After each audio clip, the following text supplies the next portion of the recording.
Children of all ages, it's Tuesday night, which means it's an Old Humble happy hour night. Get your cocktails ready. We will start in just a moment.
Brothers and sisters, children of all ages, I am the Old Humble Guy. This is the Old Humble Distilling Company happy hour. Interesting. I have a new camera. I've plugged in a new camera, and I don't know if this new camera is going to work. I forgot to check it and make sure that it works. That's not, oddly enough, the critical piece of infrastructure that I was waiting on. The critical piece of infrastructure I was waiting on was, in fact, John Longshanks. But let's get this thing teed up if we can. That's not the right camera? Nope. Okay. Move this out here. Move this to here. Put it in there. All right. I think the new camera is going to work. We shall see. We shall see. I'm waiting. Cancel. Discard. Camera 2 properties is going to be the USB camera. Is it going to work? It actually looks really nice. So I am the Old Humble Guy. This is the Old Humble Distilling Company. Looks like my original camera now froze. That's not great. Anyway, we'll get this second camera set up first. Make it all nice and set up. Fit it to the screen. Oh, it's a beautiful camera, too. It's way too close. I don't know if I'm going to be able to use this camera. We're going to go ahead and cut it. That's the new camera right there. It is way too close. Holy crap. Okay, let's go out of studio mode. Let's see if we can fix this. Let's see if we can fix camera 2. Ladies and gentlemen, technical difficulties live. No, I don't like it. I don't like it. Maybe there's something I can do to zoom it out, maybe. I don't know. Configure it. Can we zoom it? Default camera, cancel. Configure crossbar. Nope. We're just going to go with not this camera. We're going to go back to camera. Well, we need to be on this setup. So let's make this camera be the integrated camera and activate it. That'll be this one. This will be what we do today. I've got to get I forgot to set up the chat. The Twidget. Nah, no worries. No worries. We'll get it all set up, guys. Don't worry. We'll get it all taken care of. So today's topics, like we always do, we do multiple topics on the show. We've got three major Mic low, need help. Here, maybe. Nope, that went the wrong way. How's that? That should fix it. Yeah, there we go. Thank you, Paul. Tater Dom, John, Vanessa Kitty's in the house. All right. Okay, so we always do 3 topics on our happy hours. Today's topics are, the main topic is what makes a good whiskey? What makes a whiskey good? Let's see here. We tip this back a little bit? No, we can't tip that. We just need to raise this camera up. I feel like I'm looking down at the camera. I don't like looking down at the camera. Also can adjust that. That's better. That's better. Okay, now we got good audio. We have good audio. I see good audio levels. We're all set. So we're going to talk about, is whiskey good, is topic 1. And then when I am satisfied with whiskey, first topic 1 being done, we will hit the bell. Yeah, that comes through on camera or on audio. And then we will go on to the next topic. The next topic being very poignant, the general discussion topic. Are we doomed? Are we doomed? Could I be any more vague? Are we doomed? No, we're not doomed. That's going to be the general thesis at this point is no. And also, finally, the third topic. What was the third topic? Oh, the third topic's the big topic. The topic that leads into the Old Humble overnight chat discussion. What is America a democracy? This was part of a conversation that actually started Sunday night, and I'm going to carry it forward today because I think this.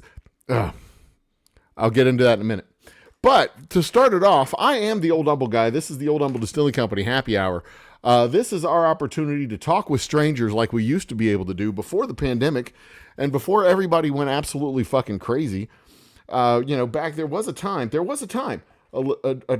an honest to God time when we sat around, sat at a bar, sat around tables, sat around little round deli tables, I guess they'd be called, bar tables, whatever they'd be called. And we'd sit there and just literally just talk to strangers. We would have a fantastic time talking with strangers. And it was we would have good, lively chats, random chats. We'd talk about baseball. Let me pop out chat here. We would talk about baseball. We would talk about,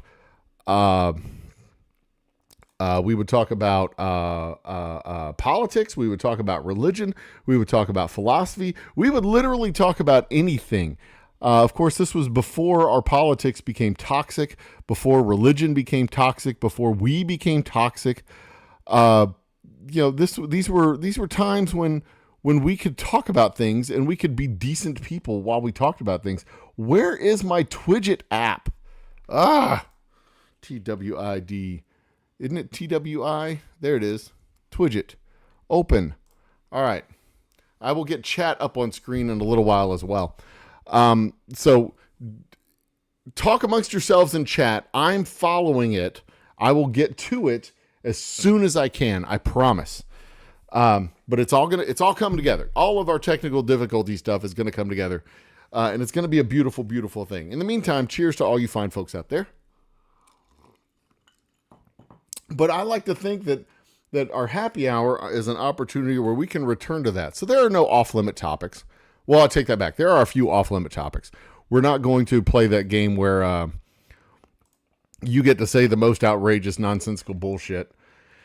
And I just smile and go, yeah, okay, sure. Mussolini was actually quite a good guy. No, we're not going to do that shit. That's not what we're going to do. We're going to do the thing. Did I make it? Did it work? Live chat. This is live chat. Excellent.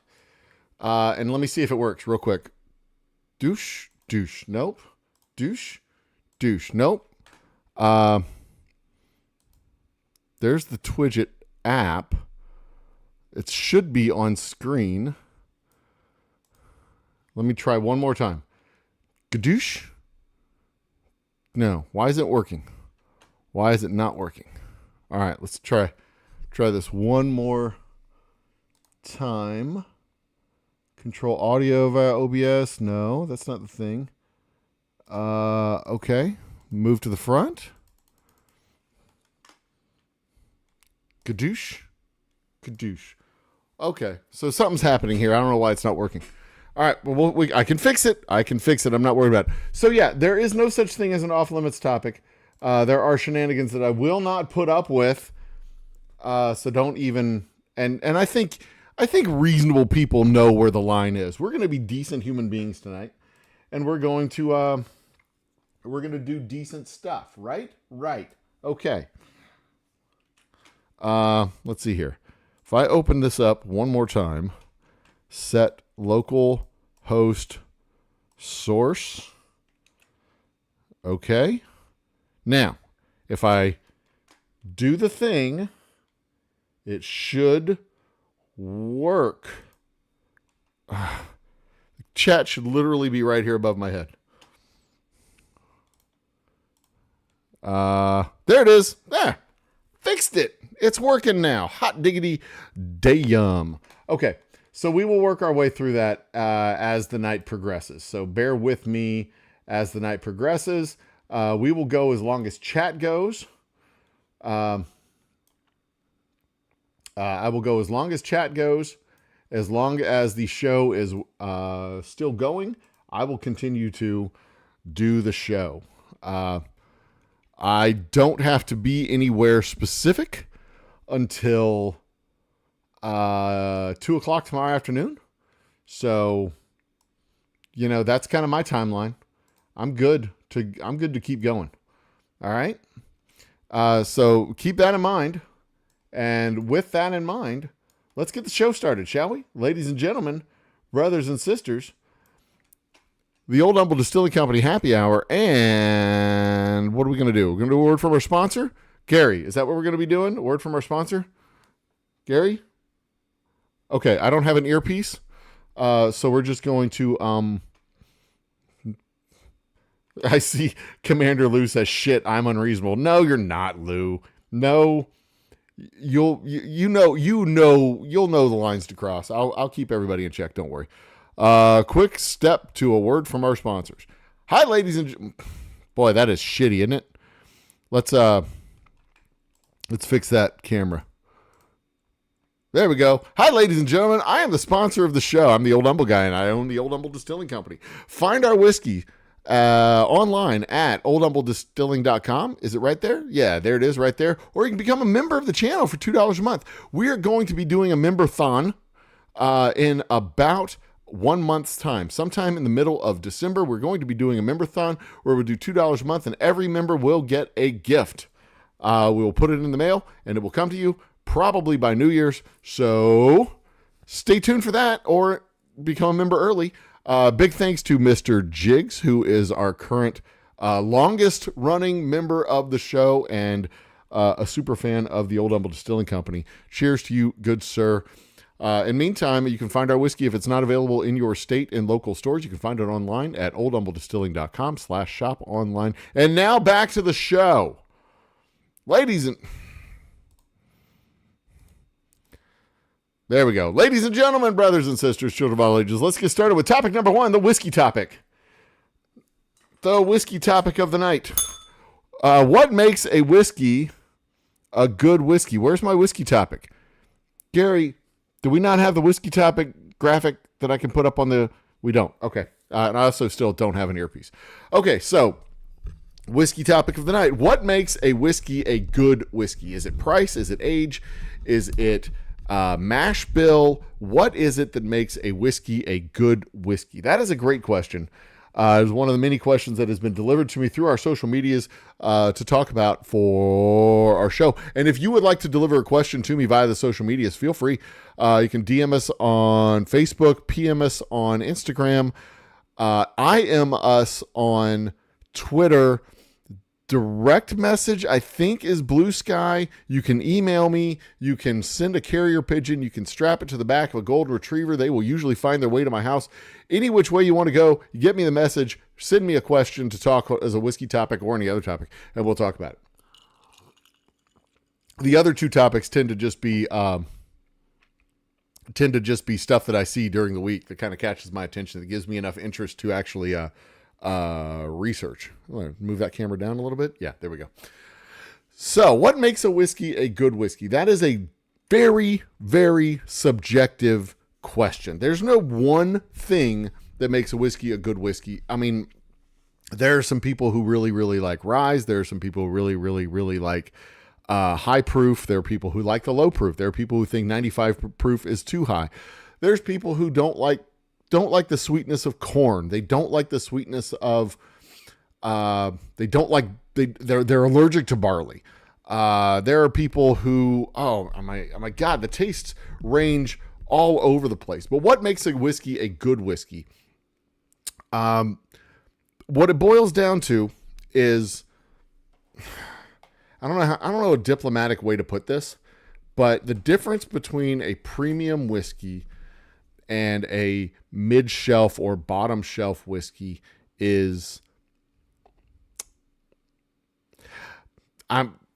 there's no diplomatic way to put this. It's mostly marketing. I mean, there's obvious things that go into premium whiskeys, premium bourbons, premium scotches. There's the time involved that raises the basic cost basis of the spirit. There's the time. There's the uniqueness of the finishing process, the uniqueness of the barrels, the uniqueness of the mash, the uniqueness, all the stuff. There's uniqueness involved that can differentiate one whiskey from another whiskey. But without being partnered to marketing, without being partnered to marketing, the uniqueness is irrelevant. Because there are, take Penelope, for example. Penelope has absolutely done some amazing things, taking MGP sourced product, blending it together to make unique product, and they have turned basically generic whiskey. And I don't, this is going to sound bad, but I don't mean it to sound bad, because they've turned basically generic whiskey into some very, very good whiskey, very, very good handcrafted fine whiskey. But without the marketing that went with Penelope's product development and product push, it would not have become a $9 million company, or whatever the final number was on the sale for that. Still Austin is another example. Fine folks at Still Austin. I've met them. They're good people. I've talked to them. They have an excellent social media campaign that they're running this quarter. I met them for the first time, not last year, but the year before, at the Texas Whiskey Fest. I talked to him extensively this last year at the Texas Whiskey Fest. I'm looking forward to talking to him again. They have an extensive marketing campaign that has turned their fairly anonymous distillery into what appears to be, at least from my social media feeds and my streaming media feeds, a very, very good, very well presented whiskey. MGP is the largest distillery in America. I don't know if it's the best, but they've done a very good job in turning their distillery into something remarkable. And it all goes together with the marketing budget. And it's admittedly something that I am not doing very well, because I don't have a big marketing budget right now, but that's going to change next year. I've got some guerrilla marketing stuff but we're not going to talk about that. We'll talk about that in February when it's in full swing. I can't wait. It's going to be so much fun. But yeah, I mean, there's a lot of things that will differentiate, some whiskeys from other whiskeys. There are, hey, looky there. Mr. Jiggs is in the house, a super fan of the distillery. I love you, big guy. Thanks for stopping by and saying hi. Look at that. You remember, you get right there pinned to the top. You get sent right to the top. You get highlighted on the show, I think. Are you being highlighted? Well, you're highlighted in chat. You're not highlighted above. But I can make sure that happens here. Where you at? Mr. Where you at? Commander Lou. Where's Mr. Jiggs's comment? You're in here somewhere. I'll make sure it gets high. I pinned you at the top there for a second. Are you pinned? Yeah, there you are. You're pinned at the top. Anyway. Yeah, I saw their upcoming event for the $1 Kentucky whiskey refill. Bring in your Kentucky whiskey bottle and they'll refill it. I was just talking about it just the other day, where what I would love to do is when I go to tastings is bring a bottle of premium Kentucky bourbon filled with my juice, and replace their juice with mine and my juice with theirs. Like swap the bottles. Because I think that would be hilarious to do something like that for an event. But has this frozen? I think it has. I can fix it. F5.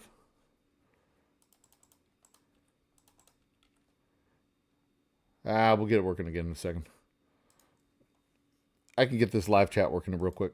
I need to get this live chat working real quick. Hold on, bear with me. Nope. There it is. Nope. All right, anyway, topic number 2. Are we doomed? I mean, I really do like the idea. Before we go into that, I really do like the idea of how premium whiskeys differentiate themselves and what makes a difference between a premium bourbon and the same bourbon that comes out of the same distillery, that just has that comes out at a different price point. There is age. There is type of barrel. There's all kinds of stuff that differentiates top shelf bourbon from mid shelf and low shelf bourbon. But again, a lot of that stuff, if it's not paired with proper marketing, proper information, proper telling people that this is in fact a premium bourbon, then it doesn't do anybody any good. It doesn't go anywhere. It's just high priced whiskey at that point. And there's the difference between high priced whiskey and low priced whiskey is literally what you pay for it. Because there's no direct correlation between price and quality. There is no direct correlation. And you can take that. There's Mr. Jiggs. Boom. I reset it, updated everything, found your comment. You go right. Members go straight to the front.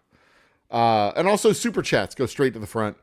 And unless I'm leaving something out. Members, and my view is set to fan funding directly. So if I see a super chat or member chat, I send that directly to the front. All right. On with the next topic. Next topic. The next topic is, are we doomed? Are we doomed? The answer to that question, simply put, is no. We are not doomed. It's going to be an interesting couple of years coming up, but we're not doomed. We're a good group of people. We're a big, diverse country with a whole bunch. We're a big enterprise. This country is a big, giant enterprise, and it is governed by people at all levels that, generally speaking, want to be decent, good stewards of the roles that they have been elected to, from local dog catcher and county clerk all the way up to, from your local municipal utility districts and water delivery boards and homeowners associations and school boards and county commissioners and city managers, or not city managers, they're usually hired, city aldermen and council members and mayors, to your county clerks and county judges and county officials, to your state representatives and state senators and your governors and state Congress, or your federal congressmen, your representatives for your particular state, your senators, even all the way up to the president, the people who are hired to put into their jobs, the bureaucrats. These are all decent people, and they don't all answer directly to one person or even one group of people. Our water board is not under any direct command from the Health and Human Services Department of the federal government of the United States. They have guidelines that they must keep, but they do not accept orders directly from up top. They are, we're a collection of independent republics and commonwealths, if you want to, organized as states and commonwealths. Let's put it that way. it's a big, messy place. And you can't just push one button and change everything from the top down. So are we doomed? No, we're good. We're good. I promise you, we're good. It's going to be a long, weird 2 or 3 years, 1 or 2 years, a long, weird 1 or 2 years. But yeah, we're not doomed. We're good. It's going to be just keep being decent to each other. And there you go. So that's the answer to that question. That was the second question that was sent to my inboxes this week. So let's get on to the third topic. Oh, hey, there's an ad being shown on my phone. So big thanks to our sponsor. Who's this advertiser? Dick's Sporting Goods. Dick's Sporting Goods, everybody. Dick's Sporting Goods. Son of a bitch. I got this. So the thing holding my computer is too big or too. Let's see if I can fix this.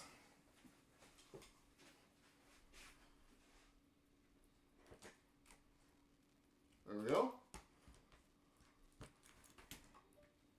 There we go. We good? We good. We're good.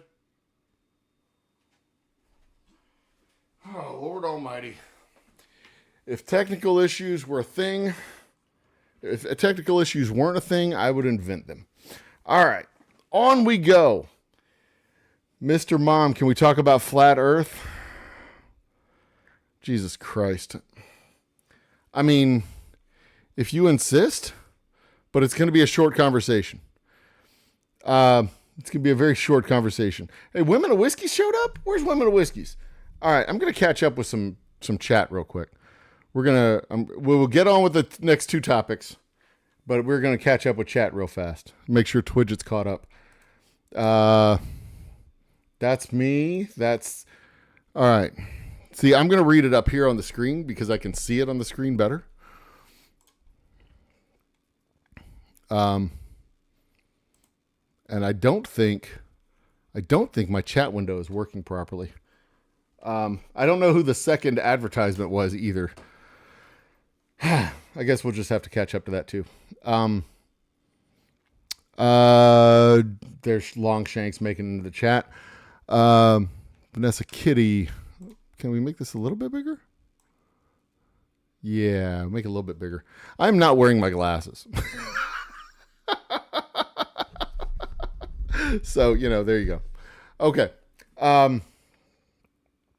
Tater Dom. Mike Lowe fixed it. Mike Lowe fixed it. Cheers, bravo. And this also, you can see my entire technical setup is me. Happy Tuesday. I see you. I see you on the screen there. All right. So the next topic 3. Is the United States a democracy? Yes. That's pretty much that's pretty much the end of the discussion. Yes, it is. And this was an extension of a conversation that started on Sunday, and the person I was speaking with literally said, "Congrats on the election." Yeah, I know. I wasn't involved in the election. I was just the one counting, or not counting votes, taking votes at one of the polling places. So it went well where I was. So there's that. But the dude literally said, "We are not a democracy in the United States." And I said, "Yes, we are." And it's not an argument with me. It's an argument with James Madison. You can have that argument all you want, but you're going to have to argue with a guy who literally wrote the Constitution, which is the primary, the supreme law of the land, obviously. But we're organized as a republic. Yes, we're organized as a republic. Yes, we are a constitutional republic. Absolutely. And the way we select the representatives to that constitutional republic, the representatives which go to that constitutional republic are elected democratically. So that makes us a democratic republic, which is literally the words that James Madison used. A democratic republic organized under a federal constitutional system. So is the United States a democracy? Yes. Yes, it is. And you can argue all you want. But the thing that worries me more than anything is this question of whether or not we even live in the same reality. We can't even agree. Now, I say this, of course, after saying that we're not doomed. We're going to be fine. But we can't even agree on basic civics that are taught in middle school. I think my son's in 8th grade, and he knows that we're a constitutional democracy. He just had a representative democracy, a constitutional federation. He just had a test over the Constitution. He knows this stuff. He's 13. And we got grown-ass adults walking around that don't know this. I mean, if we're not a democracy, then what the fuck are we? Our representatives aren't appointed. They're elected. And elected democratically, making this a pow! A democracy. A democratic republic. A representative democracy, democratic republic, a constitutional federation. I mean, there's all kinds of ways to describe it, depending on what you're describing, of course. But it is what it is. And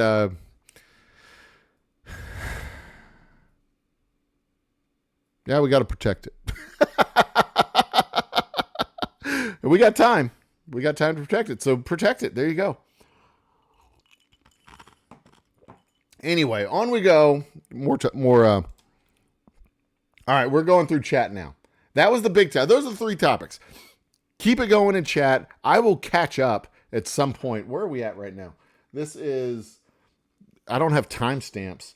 Commander Lou, by the way, welcome to the party. It's good to see you. Good to have you in the chat. I like everybody in, I like having folks in chat, especially names that I haven't seen in a while. Names that I haven't seen in a while.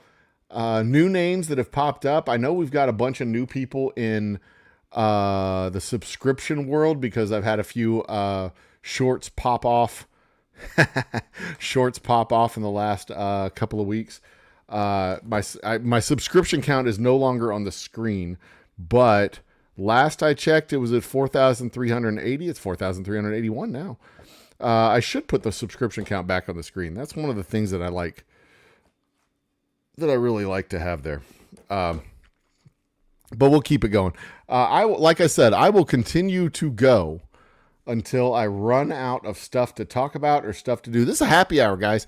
Throw up topics. We'll talk up some more as you move across things that I've talked about or we'll continue to talk about. I will chat and continue to chat. I think I need to have this over here.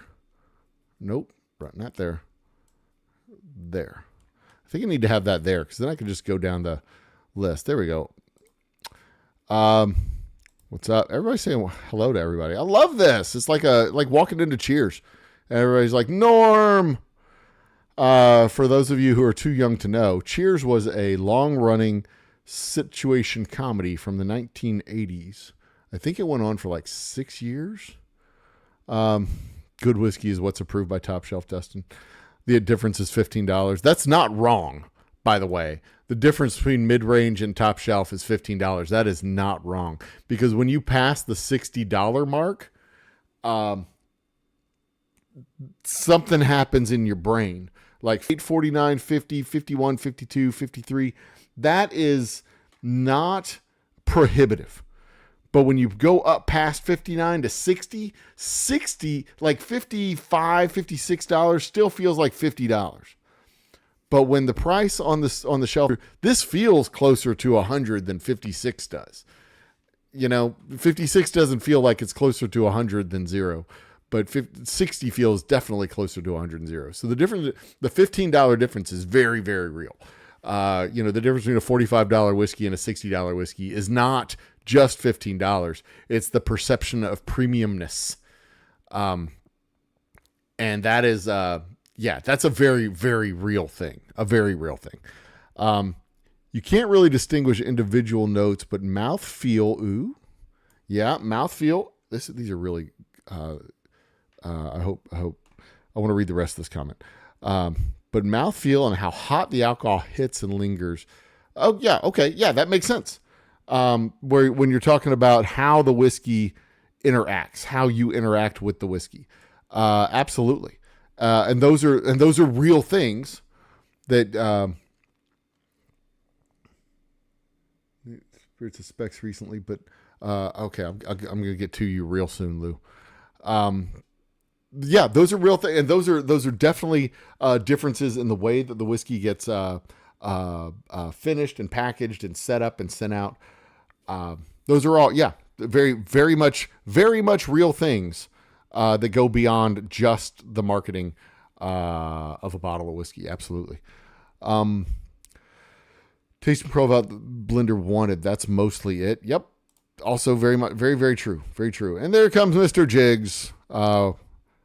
MGP, the best distillery in America. It is, like I said before, MGP is definitely the largest distillery in America, and they make a good chunk. I don't want to say most. They make a good chunk of the whiskey that a lot of smaller distilleries use. We have used MGP sourced product in the past. I don't use MGP products anymore, but we have used them in the past. They are a very vital piece of the whiskey infrastructure in the United States, without question. Mr. Mom, cheers to everyone. Northeast Oklahoma. Wait, is that Tulsa? Was I talking to you on Sunday? Have I seen you before? I may have seen you before. But anyway, yeah, I think I did. I think you were in chat on Sunday. You were, as a matter of fact. You were in chat on Sunday. I remember things. Cheers, Mr. Mom. Welcome to the party. And I told you I'll be in Tulsa for a week in January, but I'm not going to be able to get out. I'll have a very tight window when I get there and when I leave, but I'm not going to be able to get out in between the 13th and the 19th while I'm there. And I will talk more about what I'll be doing in Tulsa at another time, but not right now. Let's see if I can move this up a little bit further so I can have the logo there. Yeah, good. Okay. Switch. Boom. Next. Cheers, fellas. Everybody's here. Drifter Nomad is in the house. Cheers, Drifter Nomad. I haven't seen your name in a while. It's good to see you here, man. Welcome to the party. I do like Tito's vodka. I believe it's from Texas. Been distilled 7 times. It is from Texas. It is originally handcrafted artisan vodka from Austin, Texas. I believe it was the first distillery in the state of Texas, the oldest distillery in the state of Texas. When it started, it was done in a small pot still, handcrafted, distilled 7 times, all that stuff. Now a significant portion of their product comes in by the truckload and the train load. And that is, oh, hey, I see another ad coming in. Who's this? I see another ad on my phone. This is big thing. Oh, broccoli, Brussels sprouts. What the frick? Easy Home Meals. So big thanks to Easy Home Meals for sponsoring our show. But Brussels sprouts is still garbage. Ugh. All right. Back to chat. Don't forget to hit the thumbs up, subscribe, like, do all the stuff. Hit the notification bell, do all the things. Tito's vodka. It went from a little local distillery to a national brand. Damn near overnight, if I'm not mistaken. But there you go. So they're still Austin's upcoming event, the $1 refill of an empty Kentucky bottle. It is a fantastic marketing program, and it's basically the same thing that I've been talking about for over a year. I'll talk about this to anybody, that Kentucky whiskey is perceived to be better. It's perceived to be premium, cream of the crop, best whiskey in the country. There's a whole lot of people. It's like when the California wine industry was trying to break into to the national wine industry in the 1970s, and everybody, when they found out it was a California wine, they turned their nose up and they scoffed, and they gave it a lower rating than the French wines that it was going up against, until they finally went up into a blind tasting.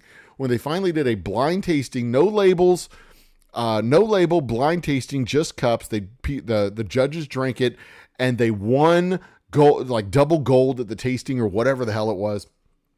And that was the moment when California wine broke into the scene and launched, because they could compete against French wines, and they could always compete against French wines. The only difference was prior to this particular event, there was no blind tastings.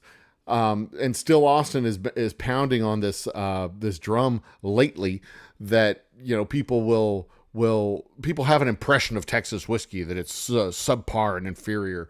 And I've written out a whole damn script in one of my notebooks of a commercial that we're going to do next year that basically is like word for word the same thing, that Kentucky whiskey is just well balanced and just delightful and blah blah blah blah blah blah blah. Texas whiskey tastes like leather, and I think Brewski said it tastes like leather and dirt. That guy can suck it. I'm sure he's a great guy. I'm sure his mom loves him. But I think he did a tasting at Garrison Brothers. He goes, "Yep, it tastes like a Texas whiskey." Garrison Brothers doesn't help because they describe the peculiar taste of Garrison Brothers as having a Texas funk to it. And that doesn't sound pleasant or appetizing in any way, shape, or form. Texas funk? Ugh. Come on, guys.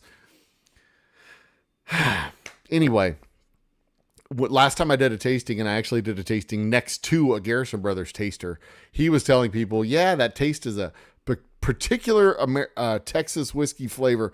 It's got that Texas funk to it.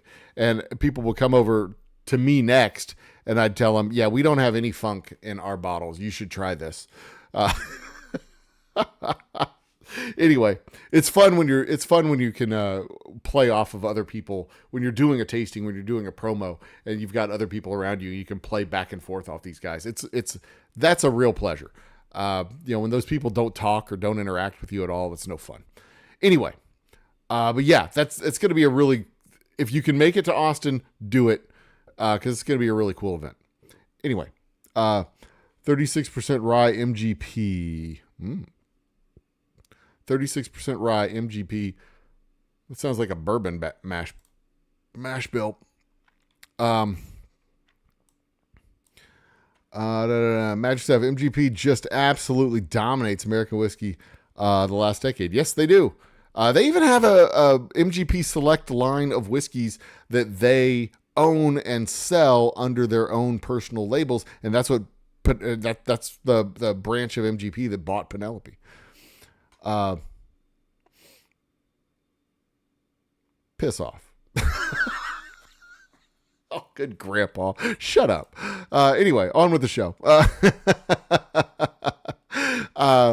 But yes, that they do great stuff. They do great stuff. And yet you will still find people, so-called influencers, who will turn their nose up as soon as they find out that there's MGP in the bottle. And they are just some insufferable people. Good to see y'all. Mr. Jakes, Chadom, all in here. Yes, they are. Good to see you, sir. Commander Lou, raising glass thing, emoji, cons. I don't know how close I am to being caught up, but because I also don't know how reliable Twidget is. I saw the word tyranny in there somewhere. Looks like chat is up to 11. I don't know. Here's the thing. Twidget doesn't, the app I'm using to do this doesn't have timestamps on the comments. So I'm not sure how far behind I am exactly. But I can kind of scroll my way up to find, I see Jigs and Commander Lou. There it is. I see the All Good Grandpa. That was 23 minutes ago. Okay. We're I'm not too far behind. I'm only 23 minutes. I haven't monologued too much. Lagavulin is great. That is a Scotch, and yes, I think it's a Scotch. It sounds like a Scotch. Should I shave the beard portion off? Oh, hello. I see a $20 super chat has entered the party. Who is this? Women of Whiskeys has joined. Just because everyone needs more super chats. Thanks for a great live. Thank you, Women of Whiskeys. I appreciate it. You ladies do awesome work too. AWESOME work too. Thank you so much. I appreciate that. And for what it's worth, for what it's worth, I have needed $9 to pass the $100 mark, and that just surpassed my $100 mark. So I will finally be getting my third YouTube check of the year. Thank you. Thank you, ladies, for supporting the show. And that means I'll be able to get a new camera. Wait, is that what I'm looking for? No, microphones. I'm looking to get new microphones and a new light for my handheld camera rig so that we can record some more stuff in the distillery as opposed to just here in the studio. Because I've got my lights set up. I've got my 3-point light set up here. There's the one light. Where's the shadow? There's the other light. Yeah. Where is it? It's back here. It's a backlight back there. And then this one's back here. So yeah, my next purchase is going to be a light for the distillery, for the handheld rig at the distillery, a pair of microphones for my phone, which will be my primary camera at the shop, and another tripod so I can have my camera here permanently along with the camera at the distillery permanently. And I won't have to keep moving things back and forth. And maybe another little webcam to put with the I don't know. I haven't decided yet. I've got $100 budget. That's all I've got. But the goal is to make some more videos. Just do some more shorter form videos. Videos that are in the 8-minute range. Cocktail videos. Bar tip videos. Things like that. Just basic information stuff. Not just nonsensical shorts and long 4-hour lives. So thank you, ladies, madam. I think you're probably not both of the women of whiskey. You're probably just the one of the two.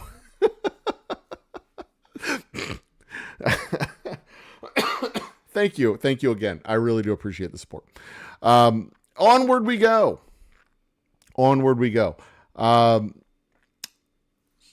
So as to whether or not we are doomed.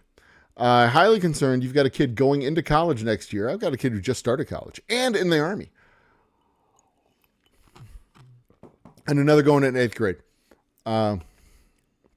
It is truly so much easier to destroy than build. And we've got nearly 250 years of building behind us. Now, here's what I find to be, even if these idiots do manage to burn the entire everything down around them. There's a whole lot of structural stuff that's in the way of getting some truly beneficial things to the people. And some of that structural stuff, like for example, whether or not you like the idea of the Affordable Care Act, Obamacare, Affordable Care Act, whatever. It's the biggest issue we have with medical care goes through our insurance companies. So our insurance companies decide how much, whether or not, if we're going to get medical care. And the medical insurance companies decide how much we're going to pay out of pocket. We pay $500 a month so that we can pay $100, maybe $50, $25. We pay some amount of money when we go to the doctor. So we pay $6,000 a year just so we can pay a $1,200 deductible. That doesn't make any goddamn sense. So you're paying $6,000 a year out of pocket, whether you're healthy or not.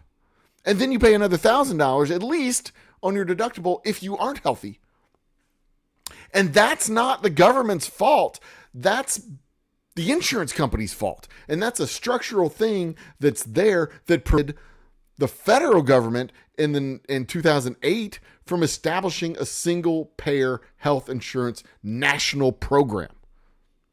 That thing, that one thing, the existence of private insurance prevented that, because the existence of private insurance meant the existence of multi-billion private insurers. So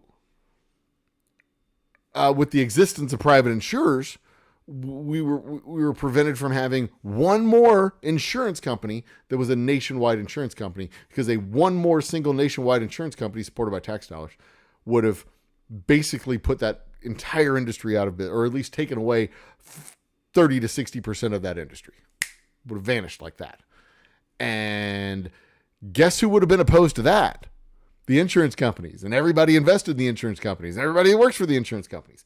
That's kind of like back when we ran into that's kind of like how the climate change thing.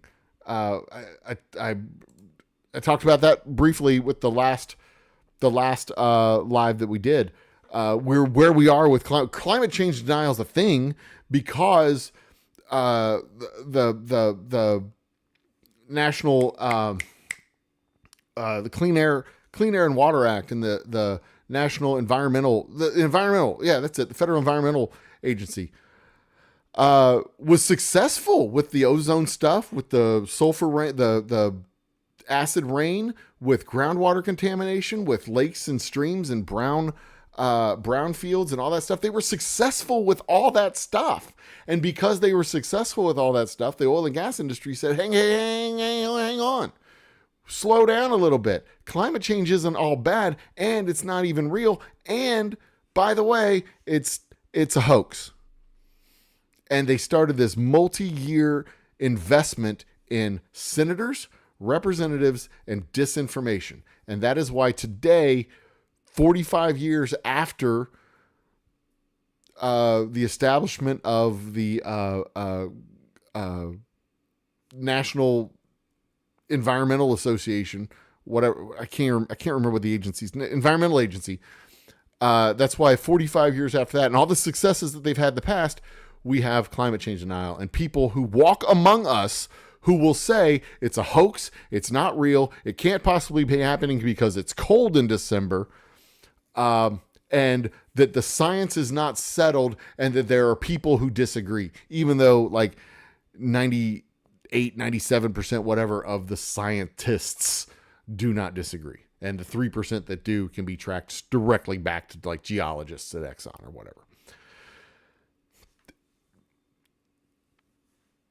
Some of the stuff that needs to be destroyed is probably structural stuff that's going to get in the way of good stuff that we could actually, that would actually benefit a whole lot of people. And maybe that's not a bad thing. Maybe it's the kind of thing that that might actually be good for us,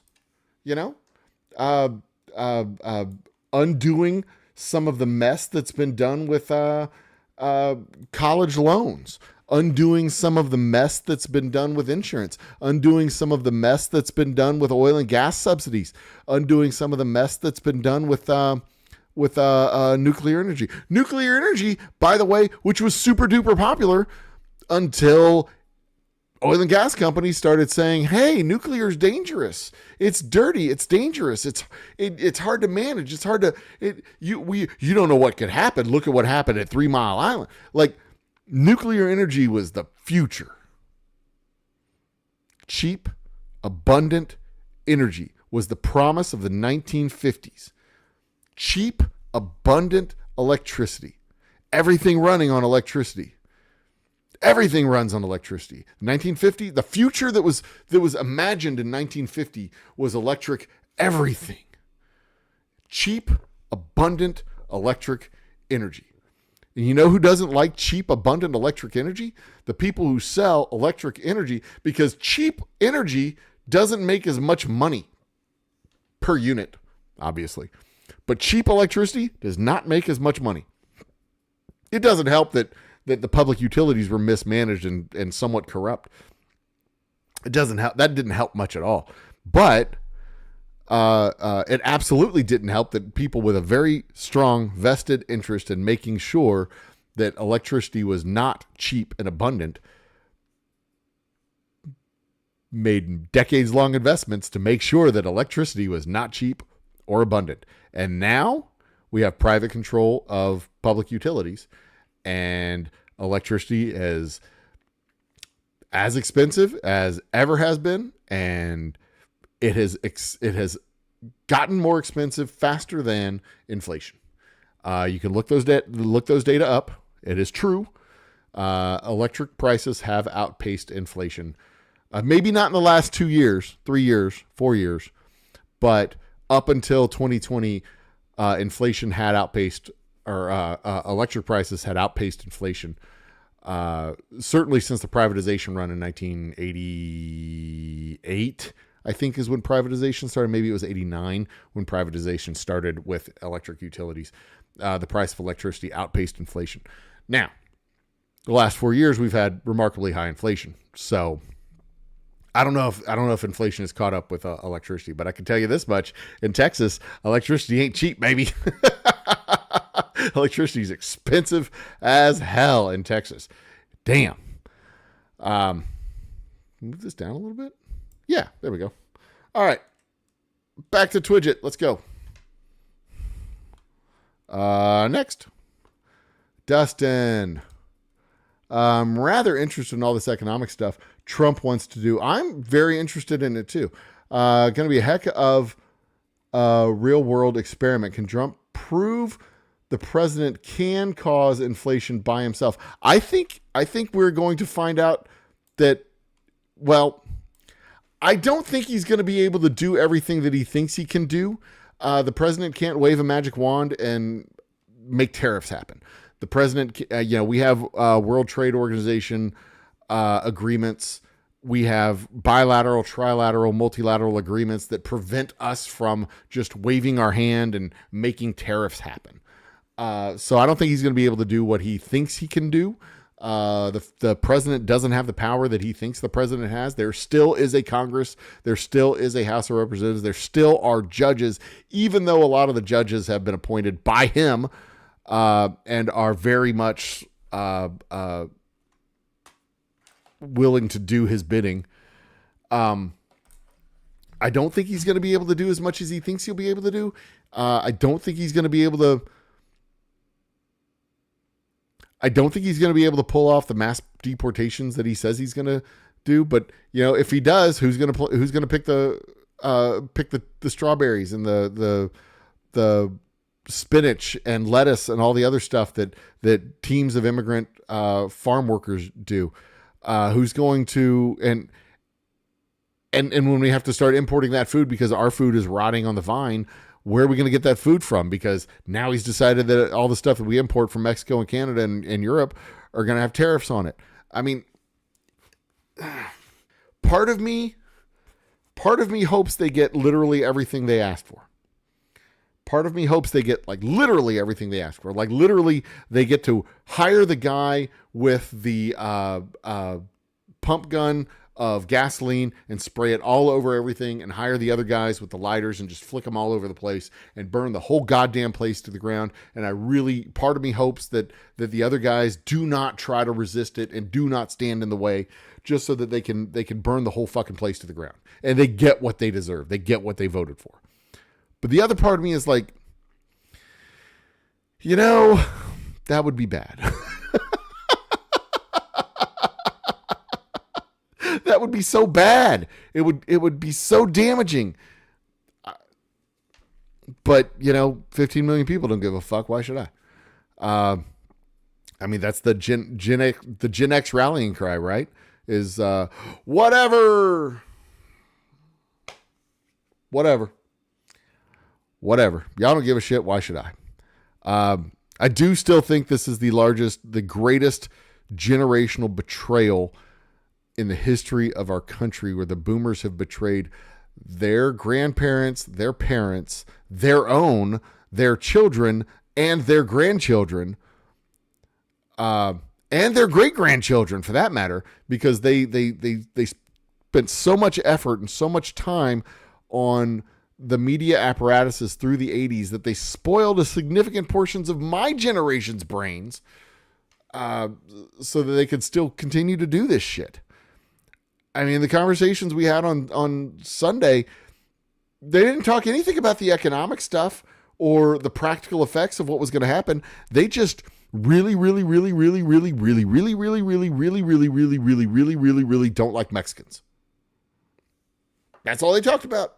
Mexicans coming across the border. Mexicans coming across the border. Mexicans.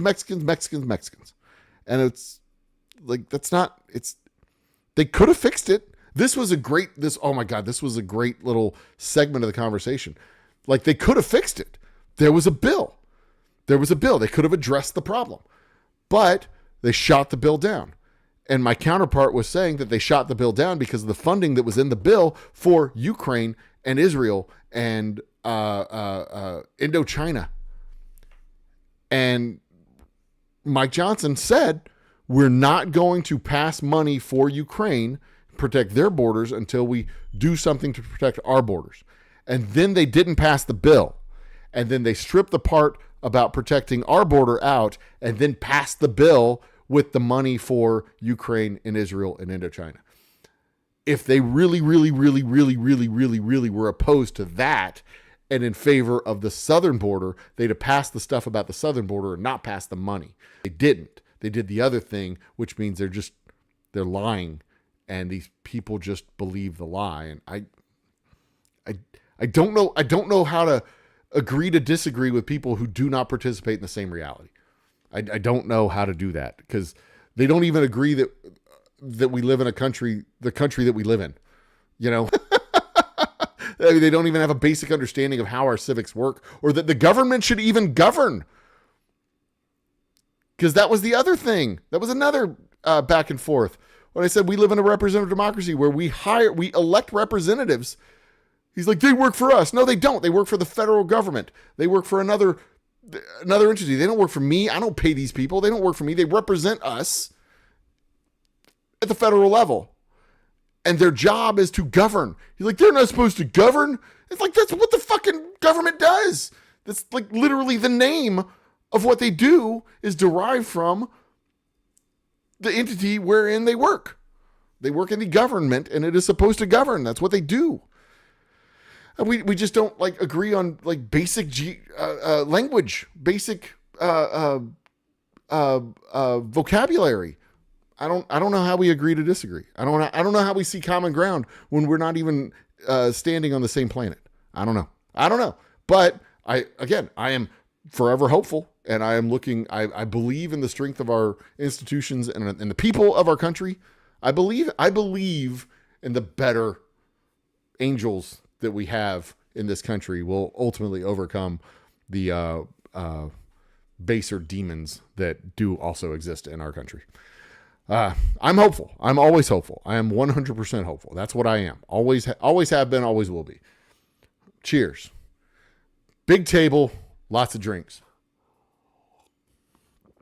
That's my philosophy, and I'm sticking with it.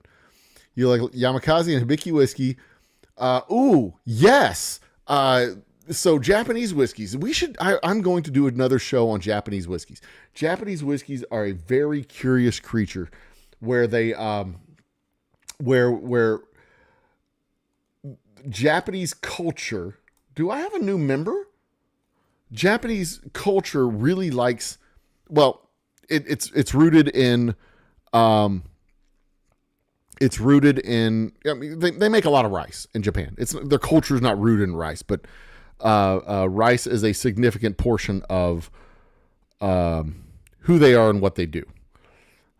It holds a very important place in history in Japan, culturally and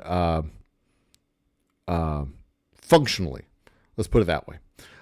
So that said, their whiskey, their traditional whiskey in Japan is rice whiskey. But rice whiskey doesn't taste like anything. Rice doesn't taste like anything. You've had a piece of rice. You've had grains of rice. Rice tastes like nothing. It's starchy, bland, boring, nothing. You put stuff in rice to make it taste good. You boil it in chicken broth or beef broth. You add vegetables. You add stuff to it to make it taste good. It tastes very similar to barley. Barley doesn't taste like much. It doesn't taste like much of anything. Barley is boring and dull. But when you boil barley and put it in a barrel, you boil it, distill it, boil it, ferment it, and distill it, and then you put it in the barrel. The barley absorbs that flavor from the barrel very effectively because it doesn't taste like anything. Same thing with rice.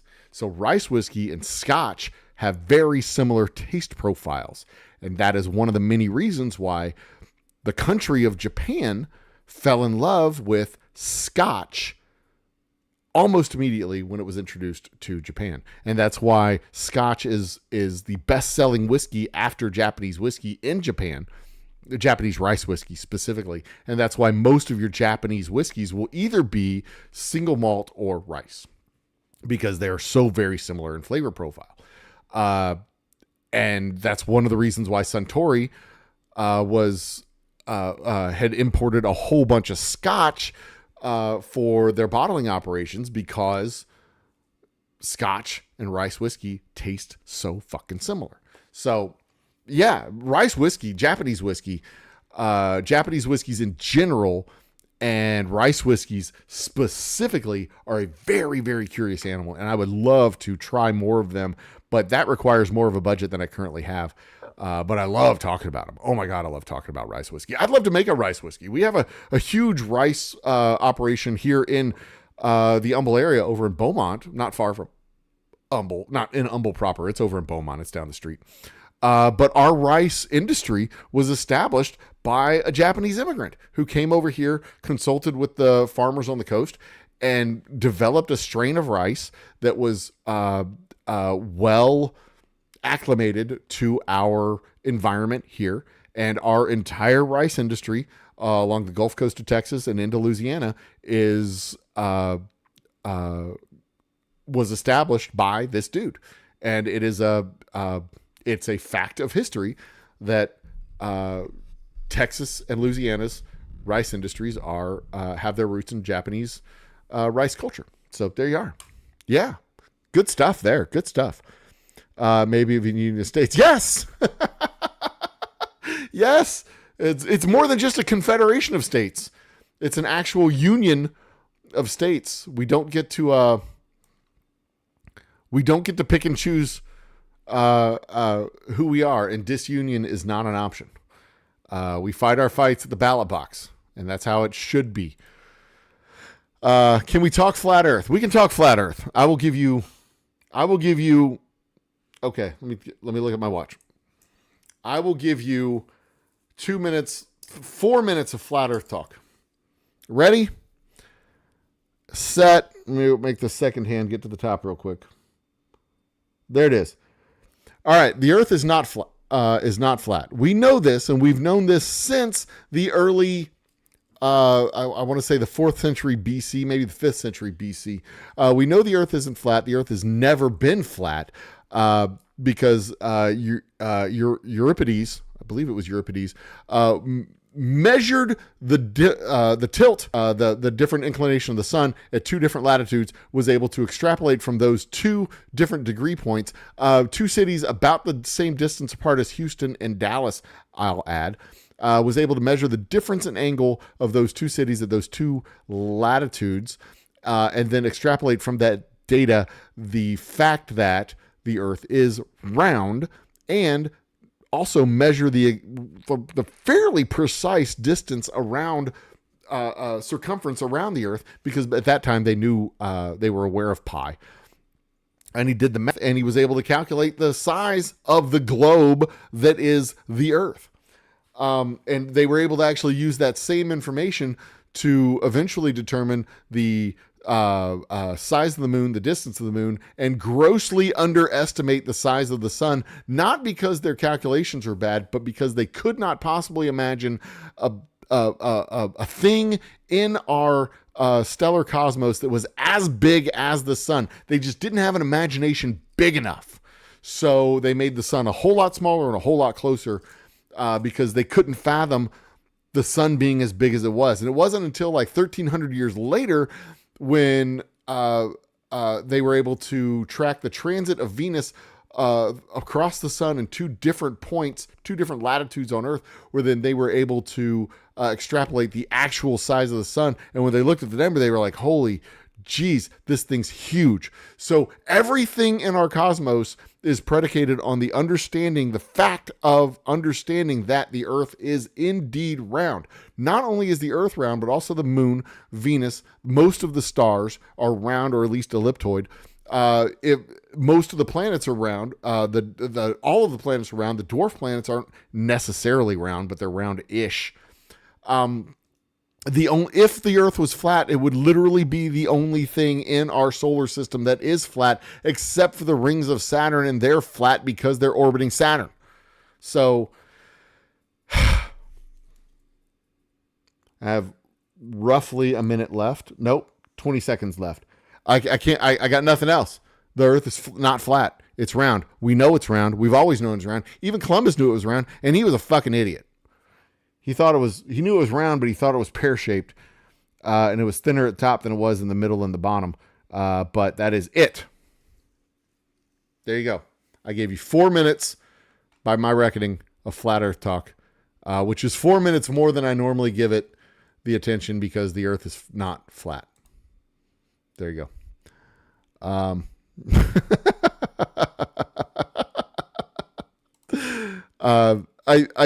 tend to avoid. I don't debate non-debatable topics.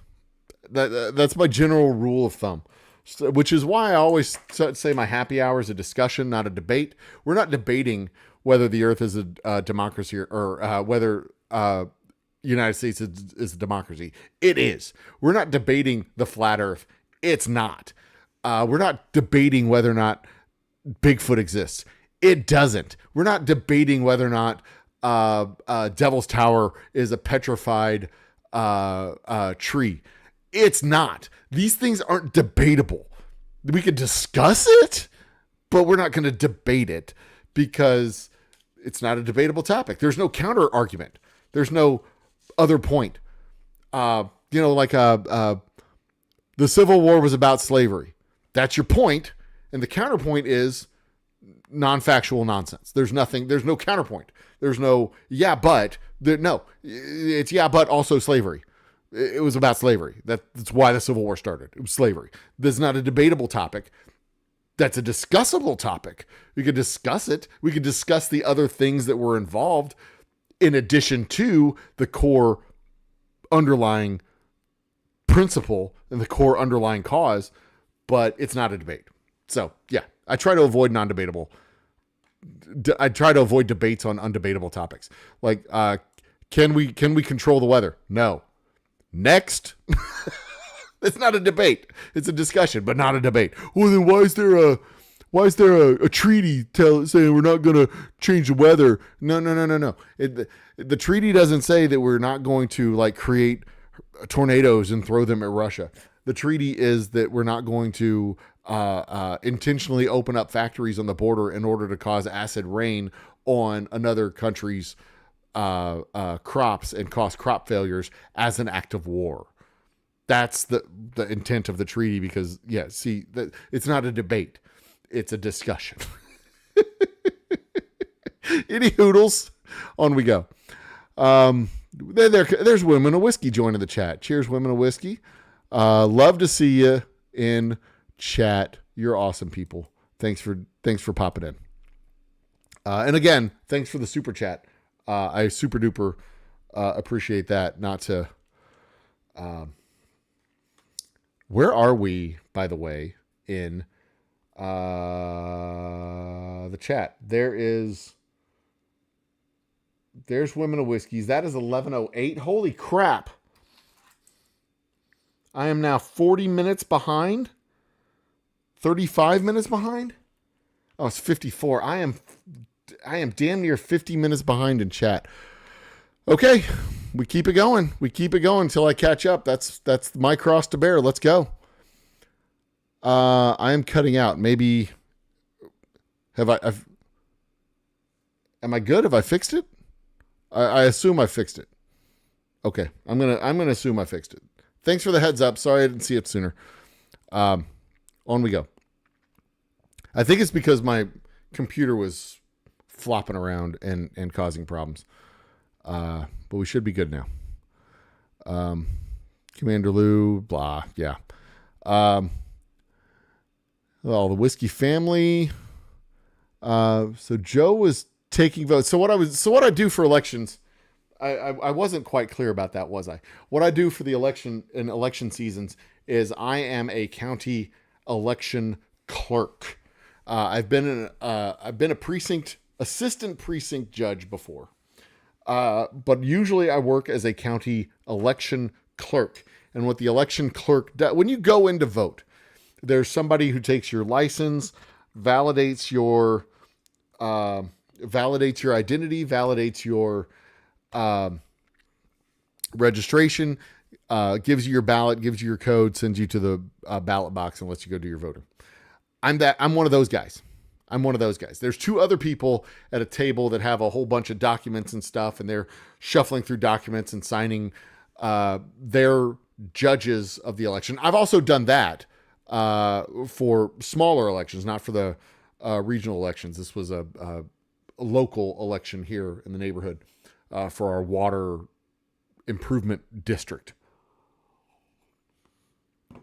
So, yeah, I've been a judge. I've been an assistant judge, and I've been a clerk. I'm usually a clerk. I clerk for a couple of judges that do the elections here in Harris County. So, yes, that's what I was doing. I wasn't taking... We are not allowed to touch the ballots, so I'm not taking the votes. I am working the polls, which sounds like a stripper thing, but it's not. So there you go. I think I want to adjust my camera. Nope, not that one. Nope, not that one. This one. I think I want to adjust this so that it's about like that, and then move it back up. So I'm pinned to the bottom here. Yeah. So I'm pinned to the bottom, but there's space up and around. Yeah, I think that's how I want it to be. Yeah, we're good. Okay. Back to chat. Let's go. So Thursday, we normally do, I've been trying to get into a Thursday night schedule for trivia. I'm not going to be able to do trivia this week, because this week, again, I'm going to be up in Oklahoma on Thursday night. Because my son is graduating from AIT with his artillery training. So I will be once again on a Thursday night on the road. So we're not going to do trivia on Thursday night, but I do have a really fun game of trivia that I'm going to include in the trivia package, which is a spelling-based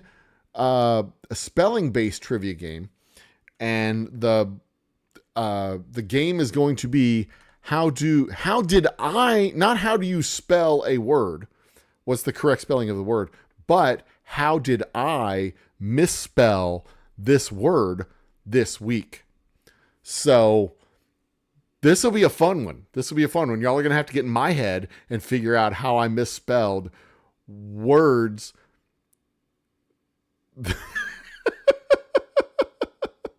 in correspondence, tweets, posts, or direct messages over the course of the last 14 days.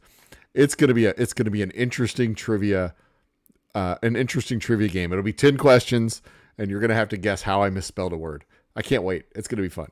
On we go. The flat earth was Sunday. He did. Yeah. It was, Robert, I think. George tapped on the flat earth, and you will note, Mr. Mom, I kept my mouth shut. I did not mention it, not a single moment, because not a debatable topic. Not a debatable topic. Andrew Jackson was a fucking trip of a president. He was, oh my God. The quotable quote from the Andrew Jackson presidency was, "We'll let the Supreme Court enforce the law then." Or no, the Supreme Court said that he had to send troops to protect the Indians as they were being relocated. And Andrew Jackson said, "Well, let the Supreme Court send the army then." Dude was, it's a perfect example of, we've been through this shit before. Of course, last time we went through shit like this, it led to disunion, but it was a decades-long march to disunion. But I think we know better these days. I don't think it'll happen that way. I think we will. I think we are more likely to do something remarkably dumb, cause a remarkably terrible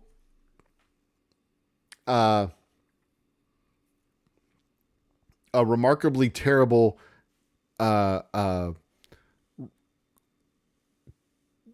cause a remarkably terrible reaction to the decisions, and somebody's going to pay very steep consequences for the detrimental effects of the stupid policies that get put in place. And if I'm wrong, if it's not as detrimental, then we will learn nothing and move on from it. Just like in 2008, just like in 1998, just like in 1994. Although in 94, 95, 96, we did learn a lesson. We did pass the Sarbanes-Oxley Act because that was back when we still governed. But in 2008, we didn't learn our fucking lesson. We had an almost global collapse of our banking system and investment system. We had money market funds seizing up. The cash markets were seizing up. You couldn't get money.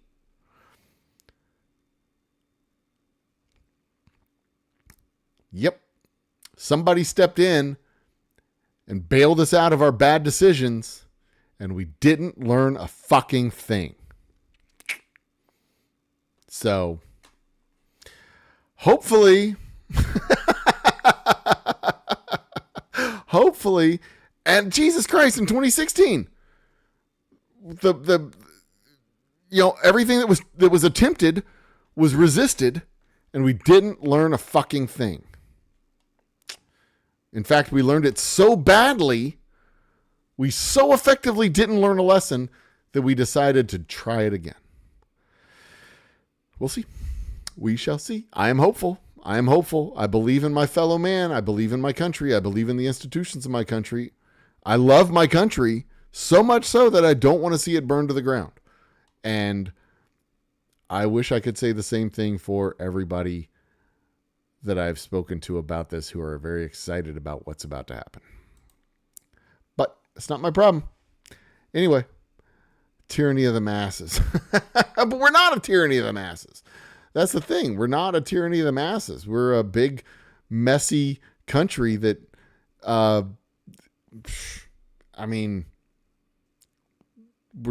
we're just not. We're really a tyranny of the minority. If you want to look at the actual data, we're a country where Nebraska has as much influence as California.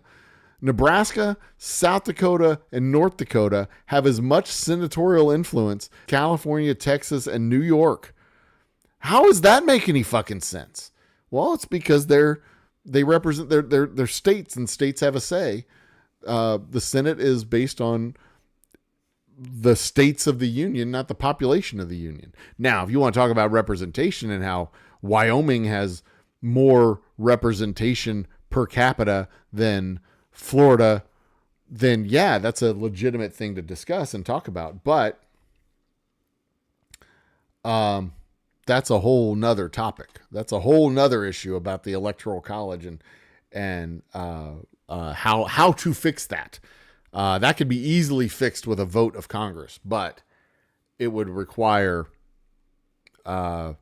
representatives and senators, well, mostly representatives, to be willing to give up power and influence. And I don't think that's ever going to happen, because when you have one representative in a state and two senators in a state, that representative is not going to be interested.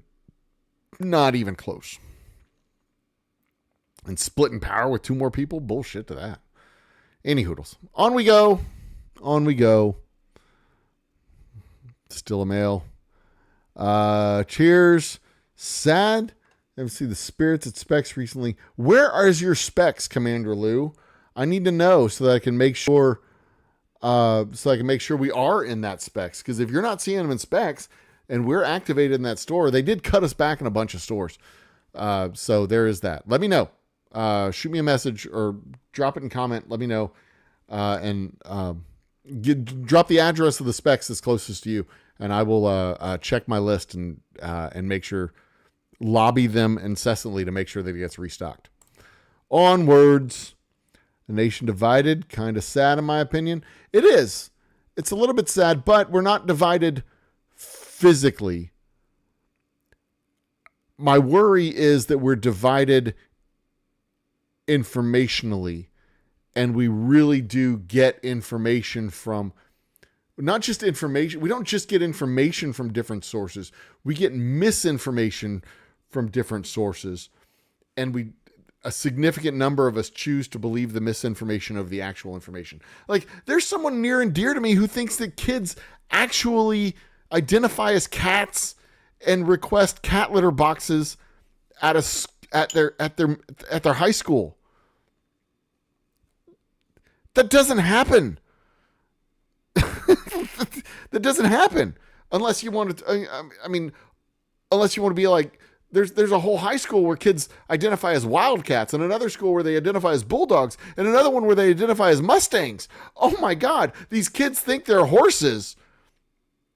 It's just the mascot of school. They don't think they're actually wildcats. They don't think they're actually horses. Kids are not identifying as cats and requesting litter boxes. And if they are, they're joking.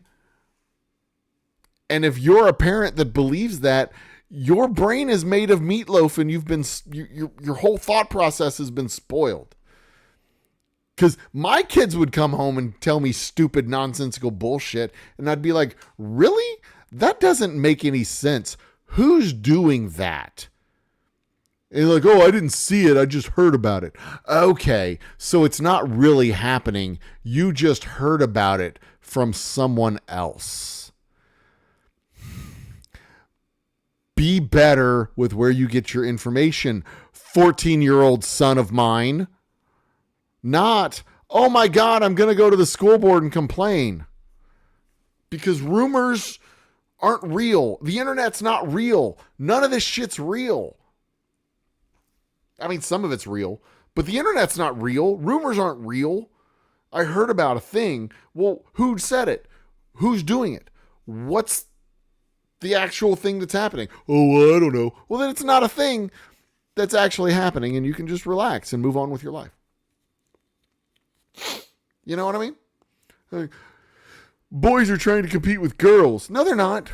No boy is trying to compete with a girl. Transgender kids are trying to live and interact and exist. And there's like 6 in the entire country of boys that are transitioning to girl or are actually girls. They're misaligned, whatever chromosome. I don't know the specific terminology to use. I'm not a doctor and it's not happening around me. So I'm not like well versed, but their hormone imbalance makes them not boys and they're more female than male, and they still have to work out and practice and do all the things that athletes have to do. It's not just like you show up and run a quarter mile. You know, you don't just come out of the cafeteria and run a quarter mile and outrun all the real athletes. You've actually got to work for this shit. So I mean, this is nonsense. People are not, and more proof positive, until Caitlin Clark joined the WNBA, nobody watched the WNBA. And there weren't a whole lot of men trying to compete with those women because nobody would have given a shit. You could have been the best player on a female team, and you still wouldn't have been as prosperous as the worst male player in the NBA. Nobody is trying to cross the line. Male soccer players aren't trying to play in the female league. Male basketball players aren't trying to play in the female league. Male baseball players aren't trying to play softball with the girls. That's not happening. It's not happening. Male track and field athletes aren't trying to compete with the girls. It's not happening. Because as much as we've invested, and here's the thing, as much as we've invested in it over the last 2-3 decades, there's still second-class sports. They just don't have the following. And I don't mean second-class like as far as the involvement with the families and the athletes. They're just as elite athletes. It's just nobody's interested. Nobody's watching. Nobody's it doesn't have the market still, and yet that it has. And I don't give a shit what you people say. You don't watch beach volleyball for the beach volleyball. Because if you did, you'd watch the men's beach volleyball in the same numbers that you watched women's beach volleyball, and you don't. Because it's not about the beach volleyball, so shut the fuck up. Yeah, I see through your little bullshit. Yeah, don't even. So yeah, it just in the same way that people aren't amputating their leg in order to be elite runners in the Paralympics. They're not cutting off their left hand to be elite runners in the Paralympics. They're not transitioning themselves to another gender to be elite athletes in women's sports. They're just not doing it. They're just not. It's not a thing. So do I think there should be a law protecting it? Probably not, because it's not happening. So should there be a law outlawing it? No, because again, it's not happening. Just like there shouldn't be a law saying Martians aren't allowed to compete in the Olympics, because it's not happening. It's not a thing. Why? Why bother? Don't worry about it. Move on. Quit being fucking terrible, weird people. Anyway, on we go. I don't know how I got on that from this comment. Oh, because they're getting their weird information from weird places, and they're just their meatloaf brains are just believing misinformation and nonsense. I don't know where we find common ground if we can't even live on the same planet. I don't know. I mean, Jesus, for some of them, the planet's flat.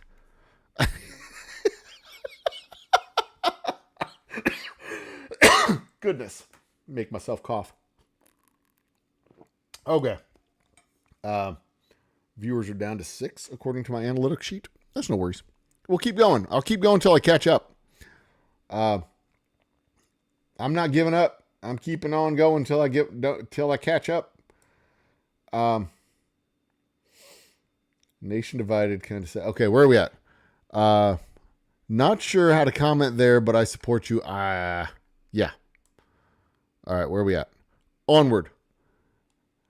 I blame ESPN. They made it cool to do it with sports. And we all know sports rule the nation.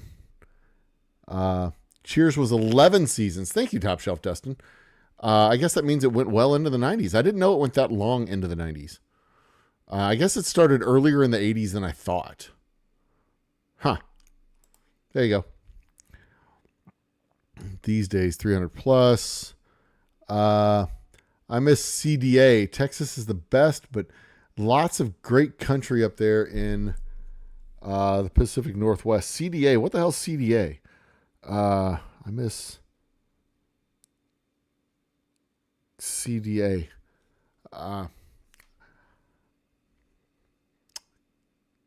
Commander Lou. CDA.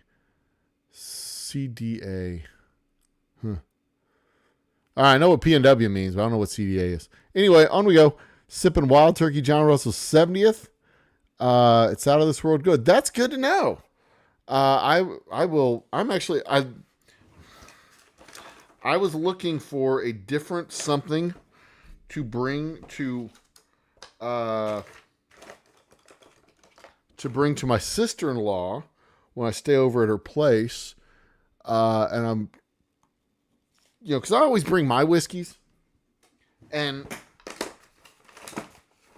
I can't find my damn pin.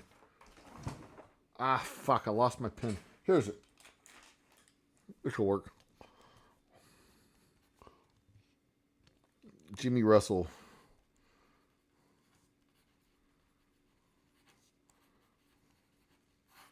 I'll call it, oops, sorry. I will call it market research. Anyway, I always bring a bottle of my whiskey, and she's got, she's got plenty. The bottles don't stick around that long. I mean, let's be honest. But I kind of wanted to mix it up, bring a little something different, something that I haven't had before, something she hasn't had before, because I'm sure we're going to be up late just talking nonsense, because that's what we do. 11:16 is where we're at in chat. I'm still 45 minutes behind, but I'm going to catch up. I thought Jack was the largest distillery. I'm pretty sure MGP is the largest distillery in the country because they make more than just one thing. They make a whole bunch of different stuff. So, and they supply more people than Jack does. MGP's got to be the largest. They've got to be. But you've got Google. You can look it up. Prove me wrong. I don't have a. I don't want to look it up. If I couldn't be here in Idaho, cool, I would run to Texas. How much do you think it costs to make a bottle of Fireball? Okay. I get asked this a lot too. What's the cost that goes into our bottles or bottles of whiskey in general? And obviously, the more you make, the less it costs.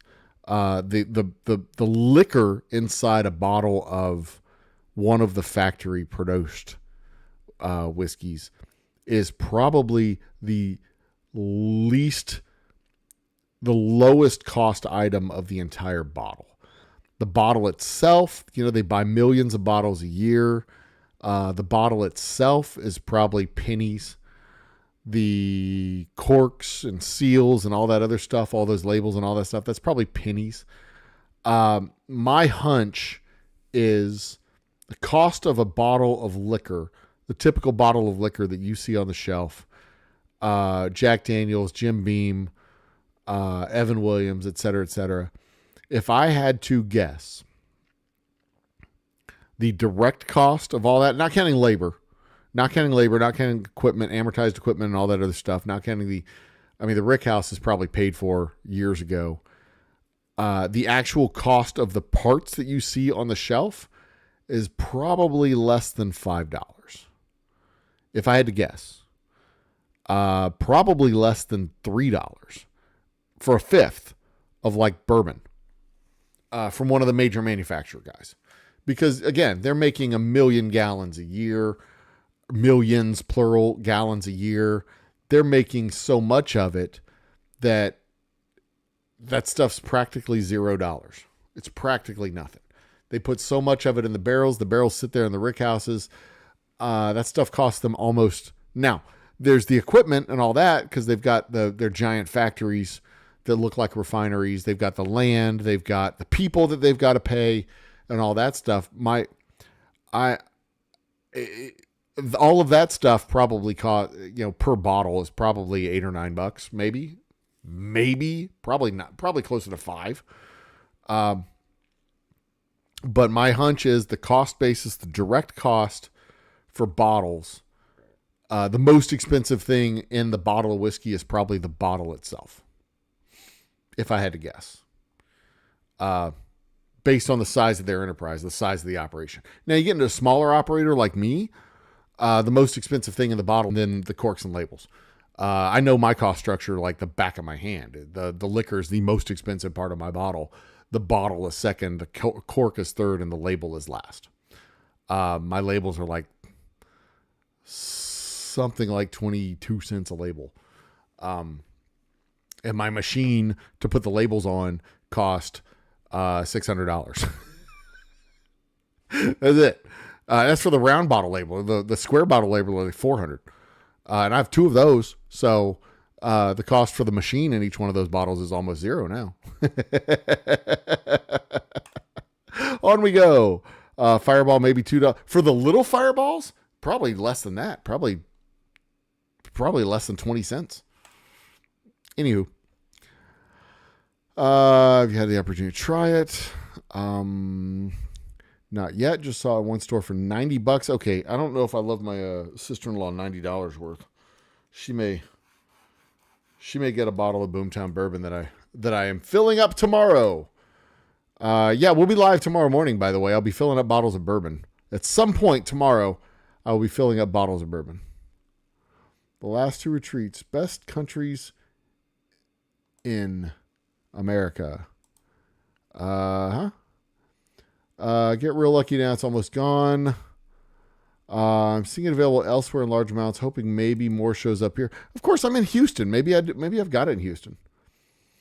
Texas Steel certainly has a different flavor profile, and Garrison's is just gross. Dan Garrison is a good man and makes good product. And I know what this is in association to, what I was talking about, and I'm not going to I will not disparage that man. He does fine work. Funk is the best note on a whiskey. No funk, you can funk off. Lord. How far back am I now? Okay, there's the super chat from Women of Whiskey. It's 11:25. I am an hour. Holy shit, monkeys! I'm an hour behind on chat. All right, we're catching up. Doing my best. I do enjoy some Penelope and some Texas whiskey. I'm a native Texan currently in Oklahoma. That's right. You're in Tulsa, northeast Oklahoma. I remember. Sorry, I shouldn't have said that out loud. Like, nobody's going to go find you. Don't worry. You'll be fine. All 7 people here aren't going to go hunt you down. Nice to be in the future. And here's the Women of Whiskey's super chat. Boom. Thank you again. I really do appreciate it. I truly do appreciate the support. Absolutely. Without question. For real, let's do it for the people. I'm with you 100%. Do it for the people. Anarchy. I am not a fan of anarchy. Environmental Protection Agency. That was the agency that I was trying to think of. What did I keep saying? The environmental... What did I keep saying? I kept just butchering it. I could not remember it. Anyway, on we go. Thank you for the correction. Oi, bruh, some of us just want a great future. I'm with you. I want a great future for humanity too. And I think a lot of the structural stuff, there's a lot of structural stuff in the way that prevents us from doing the things that we could do. Like, why don't they just... My oldest that's in college, says this a lot. Why don't they just, I'm like, you got to understand, we're where we are because of where we've been. They can't just, wave their hand. It's like, we've got the Astrodome here in south of downtown in South Houston. We've got the Astrodome. They're not going to destroy the Astrodome. The Astrodome is a national historical a building that's on the National Historical Register. They're not going to tear the thing down. They've built infrastructure around the Astrodome to make sure that the Astrodome has plumbing, drainage, that you can flush all the toilets. It's an intricate piece of infrastructure. It's a significant piece of infrastructure. It should be remodeled and renovated. Oh, why don't they just tear it down and build something new? Well, because to tear it down and build something new would mean having to redo all the infrastructure that's been built for the Astrodome. Or you're just going to tear out all the plumbing and piping and water mains and all the stuff that feed that building and put in a parking garage? Put in a park? They spent millions of dollars on the infrastructure, hundreds of millions of dollars on the infrastructure for the Astrodome on the south side of town. You're just going to write that off and tear it out? No, you do something with it. But if it wasn't there, then we could do something else. But the fact of the matter is, it is there. And it is there, so we have to deal with the fact that it exists, and it is there, and it's a thing. So we are where we are because of where we've come from. We don't have single-payer healthcare because we have an insurance industry. Now, if you could just rip that out by the roots, then you could have something in its place. But that's one of the reasons why Europe has the infrastructure and utilities and things that they have for the public good is because of World War II. Everything was destroyed. They didn't have like the idea of having plagues sweep across the country because they didn't have enough food, because of starvation, because of mass starvation, because of poor water, because of bad plumbing and bad sewage was a real thing. And in order to prevent that, it was in the new government's best interest to make sure that everybody had health care. So health care became a national priority. And as a national priority, it is a national service that gets provided to the people. So we didn't have that here in the United States. We didn't have everything devastated in the United States. We were still producing food. Our farms worked. Our factories worked. Our cities weren't bombed out. We had good plumbing. We had good sewage. We had all that stuff. So because we had what we had, we didn't go the route of national health insurance or national health care. But because they didn't, they went that route. We are where we are because of where we've been. They are where they are because of where they've been. How do we get to from where we are to where we want to be? It takes a tremendous amount of time and energy and money and focus. And it is really hard to do that when you have vested interests pumping money into misinformation campaigns, telling us we need competition with our insurance companies because the more insurance companies you have, the more competition you have, the prices get driven down, which is 100% not true. It's the opposite of how insurance companies work. Because if that worked, if that's how the insurance markets actually worked, companies would split up rather than merge. But companies are constantly merging in the insurance business in order to get more scale and more customers so that they have more people paying into the insurance system, so that they have more money coming in, so that they have more ability to pay claims. Bigger companies in the insurance world are more effective than small companies because small companies can get overwhelmed with claims easier than big companies. So the bigger you are in the insurance world, the more effective you are at insuring. But we're told the opposite because of money and misinformation and a vested interest in making sure that they don't lose 2/3 of their market to a single payer health insurance system like that in the blink of an eye. I want a better future for humanity too. But we got to figure out how to do that. And we got to figure out what a better future for humanity means. And we have to have open discussions about that. But it's hard to have open discussions about that when we don't stand on the same ground. When some people stand on flat earth and some people stand on globes. When some people think that we don't live in a democracy and other people do. When you can't even agree on what country you live in, on the nature of the country you live in, how the country you live in functions and works. If you can't even agree on that, how do you agree on the better future for humanity? What does that even mean? What humanity? Because, we were also told that corporations are people too.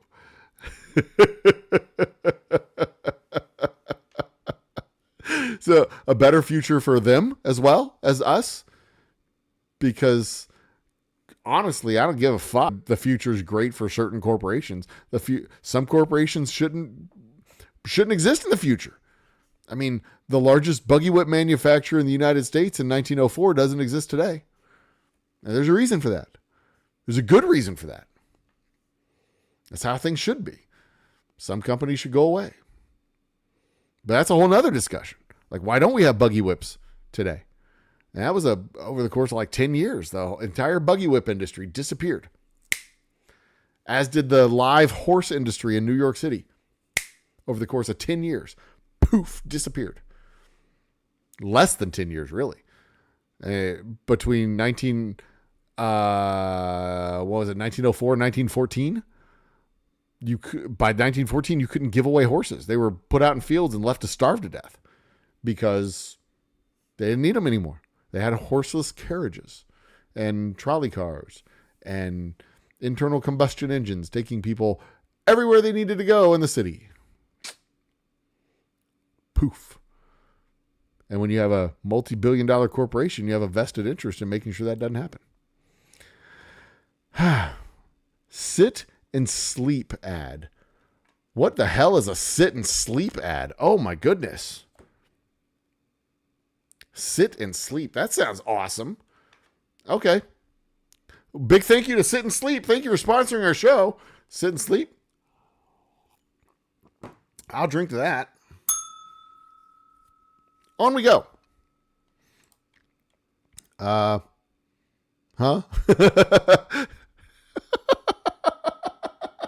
Oh, really? No, let me tell you. Did you know that? Huh?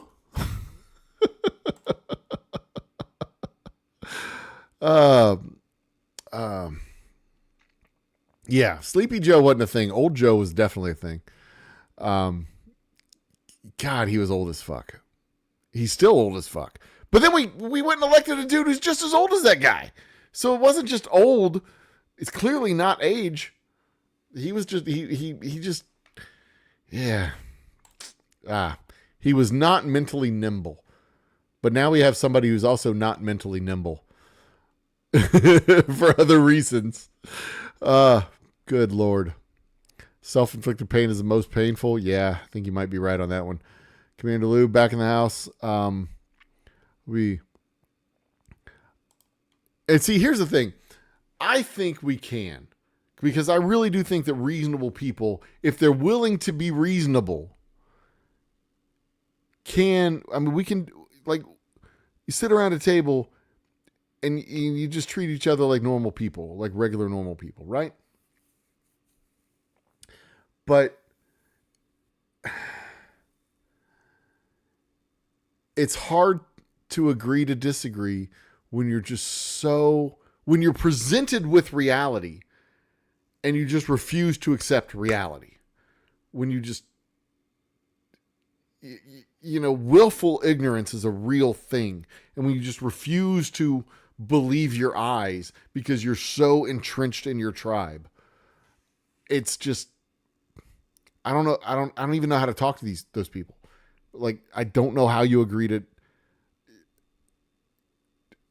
on basic principles of reality. I don't know how you move forward from that.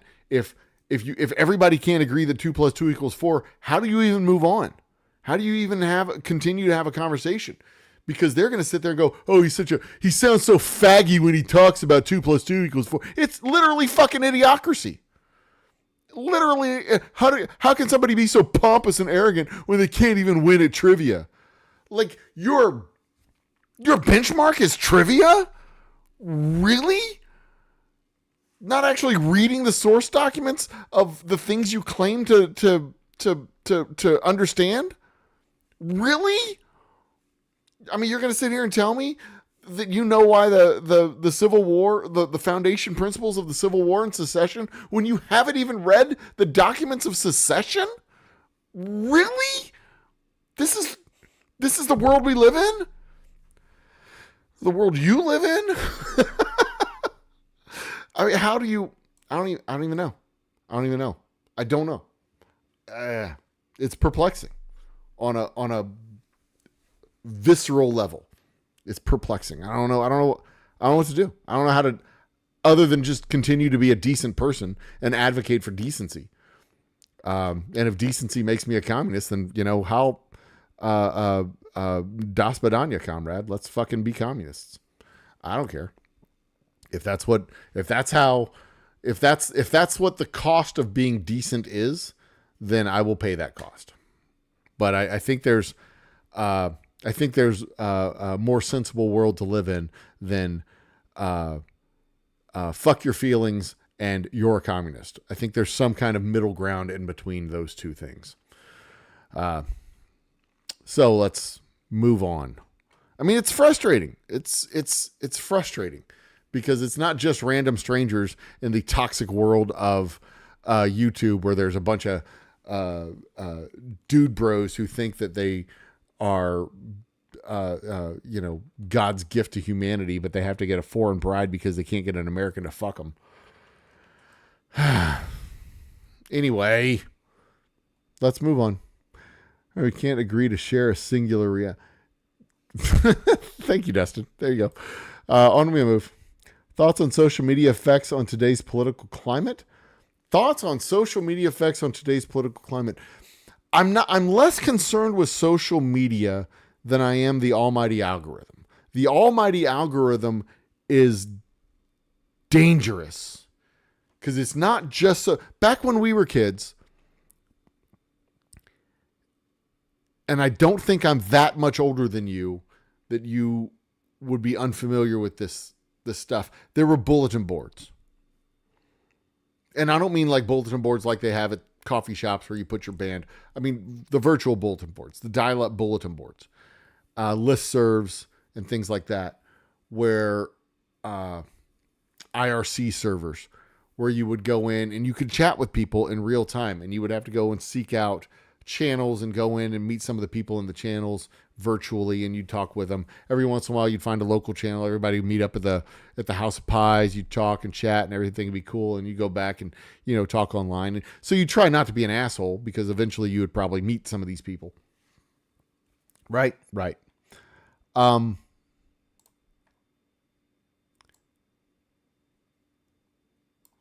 playing with my logo over here. But that's not what we get with Facebook. That's not what we get with streaming services. That's not what we get with YouTube. That's not what we get with Hulu. That's not what we get on Twitter.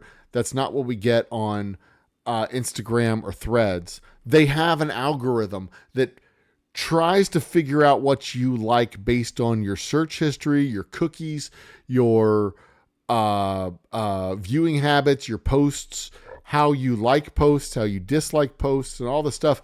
There's an algorithm that is disseminating all of this information and creating a huge profile of who you are. And then it starts to feed you what it thinks you'll like or dislike in order to keep you engaged, so that you'll see more ads, so that you'll make money for them. The almighty algorithm decides what you're going to see. It decides what news you're going to get. It decides what kind of world you live in. The almighty algorithm is the danger, because it feeds you information. The almighty algorithm tells the news services which headline, A or B, you should see. The almighty algorithm tells you what news articles you will see. There's a top stories feed, but there's also a top stories for you feed. From what I've read, doesn't have the same type of algorithm, has a different algorithm, but I'm sure there's an algorithm. There's always an algorithm, but we're living in a world where we don't see the same news, we don't see the same stories, we don't see the same headlines, we don't see the same news feed. My news feed is going to be different than my wife's news feed. We see a lot of the same videos because we like a lot of the same videos and share the videos back and forth, but we see different news. I'll see a story 2 days before her. In some cases, she'll see a story a couple of days before me. We have different YouTube feeds. I have 3 different YouTube accounts. My business account, my personal account, and a third account. I have 4 of them, actually. 4 different YouTube accounts, and they all have 4 different front pages, because 3 of them don't have any activity on them. And YouTube doesn't know what to feed me on the other 3. They're just like, maybe you'll like this. Maybe you'll like this. And God forbid you go looking up some kind of cuckoo conspiracy theory, because then the almighty algorithm says, Oh, you like giants? You think giants exist? Well, here's some alternative history information, and here's what would happen if this happened, and here's this, and here's that, and next thing you know, you're knee deep in 9/11 truther stories because the almighty algorithm thinks you like this. You're getting stories fed to you about being an incel. You're getting stories fed to you about InfoWars, well, formerly InfoWars, now The Onion. Stormfront is you're getting all kinds of cool stuff from Steve Bannon's arsenal of misinformation websites. You get all kinds of crazy shit. I'm not so much worried about the social media in general, but I'm far more worried about the almighty algorithm. And it is not simply a platform that other people can post stuff on. It's not a neutral platform the way social media used to be, when I think it was Title 742 was established in the Federal Communications guidelines, or the law, whatever it was, establishing protecting social media companies the same way bulletin board servers were protected. Because I could post something on AOL, and AOL was like, talk about a blast from the past. AOL was like, I don't think we should be sued because somebody else posted something that was slanderous. We didn't edit that. We didn't post it. It wasn't our content. It wasn't our information. But now, very much everything we post on YouTube, everything we post on Twitter, everything we post on Facebook, that shit is very much their content, because they're taking that content and they're training their AI. They are taking that content and monetizing it. They are taking that content and making money off of it. That is absolutely their content. And it's curated and curated and sliced and stacked and sent right back out to us in a way that is affecting what it is that they're editing that information and curating it and feeding it back to us. They are absolutely determining what it is that we get to see using their AI and filters and almighty algorithms. So what bothers me more is not so much the social media aspect, but the almighty algorithm that controls what it is that we get to see. That's what sends shiver down my spine, because I think that is the leading cause of a split reality for people. A leading cause for a split reality is that some people they get fed a steady diet of illegal aliens murdering and raping children and women all the time. And these people their brains are now spoiled to the point where they don't want their daughters going into bathrooms because men may dress like women and try to rape them to death. And the thing is, their problem isn't with cross-dressers or transgendered men. Their problem is with men who are sexual fucking predators. And those guys, if they're going to rape your kid in the men's bathroom too. That's what sexual predators do. And if you don't have a problem with your son going into the bathroom with sexual predators in the men's room, you really shouldn't have a problem with your daughters going into the bathroom with sexual predators in their bathroom. Because if you're okay with the one kid getting raped, you should be fine with the other kid getting raped. And if you're not worried about the one kid getting raped, you shouldn't worry about the other one because it's also not happening. Just like you're not worried about them getting taken by a pack of werewolves because they're not there. We don't have a bunch of werewolves out stealing kids. That's not what werewolves do. They steal cats. We know this. Werewolves steal cats and dogs, small dogs. Said they follow the news almost exclusively through Joe Rogan. Joe Rogan is an interesting cat. I've been critical off and on of Joe Rogan in the past. It's not so much that he is a bad influence necessarily. He's not like necessarily a bad actor. He's not a malignant actor in the social media world. It's more that he's a non-critical, he's very curious, but he's not critical with his curiosity. in that he'll believe anything, and he treats everything that it's as if it's equally legitimate. From Graham Norton to Neil deGrasse Tyson, he treats both of them as equally legitimate, even though only one of them needs to be treated as a legitimate scientist or journalist in their particular field of study.